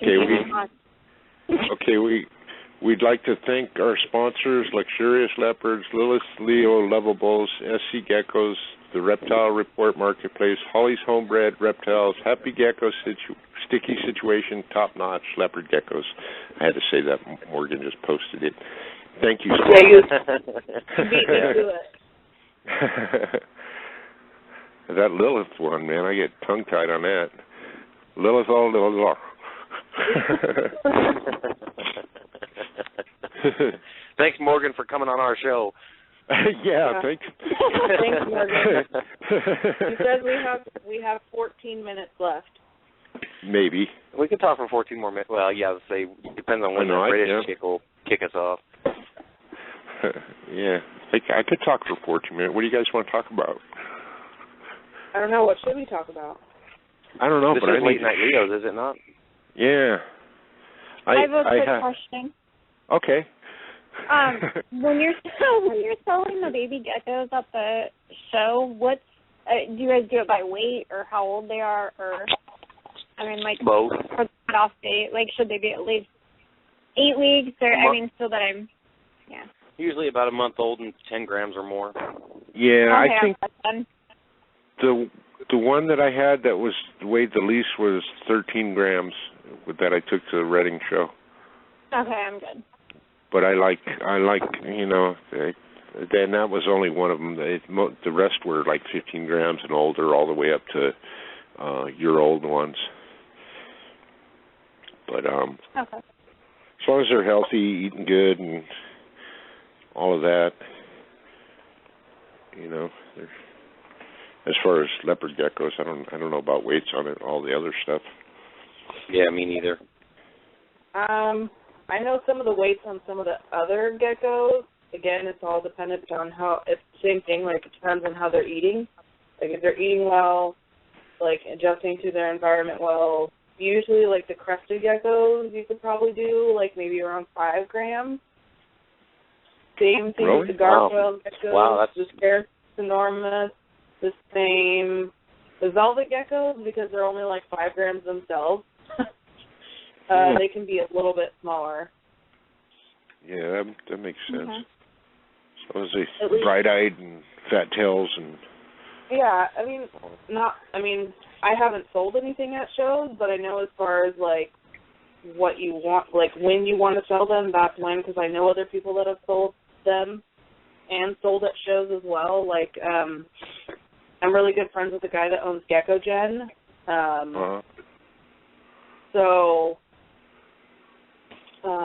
Yeah, and he has some there that are usually about anywhere from, I think his smallest ones are usually about 4 to 6 grams. Wow, that's like 2-week-old leopard geckos. Yeah, well, I mean, wow. Yeah. That's my hatchlings. Yeah. It takes a lot longer for the crested geckos and stuff. Like, I have a baby gargoyle right now that I hatched out here, and he only weighs 3 grams, and he's at least, I don't know, 4 weeks old. Wow. Yeah, they're kind of they only get, what, 4 inches or something? The gargoyle geckos? No, they get bigger than that. My really? female is 40-something grams. Oh, well, yeah, they get bigger. Okay. Yeah, I mean, and we do have to mention that here at L&L, we will all miss Robin Williams. Yeah. And how amazing he is, and celebrate his life. The struggle with what he had to deal with, which I personally understand because I struggle with that myself. So I totally get it. Yeah, it's like anything, man. Celebrate the person's life and how they live, and not, all the negative stuff. So yeah, I had a good run, Yep. And he did. I mean, just goes to show you, life is too short. I mean, he's an amazing person, and I think that we should look at that and look at what he's done for everybody. And yeah, maybe he has some personal demons, but why do we have to? Yeah, we all do. So why do we have to sit here and judge him for that, which we shouldn't? So. Yeah. Yep. He brought more laughter in one movie than a lot of people have brought in their lifetime. So I mean, that's the kind of thing I always focus on. Exactly. Anybody? Positive. Yeah. Anyway, so back to the gecko. Sorry, I wanted to say that before I forgot, and we ran out of time. Let's be happy. Yeah. I'm always happy. Yeah. Sometimes I'm not. Actually, that's Be happy. Be happy now. Oh, not that one. Oh. What's the new one? I don't know. I can't remember what it is. I'll post it when I find it. I can make something up. Want me to sing? I'm getting tired. No, I don't know. Don't sing.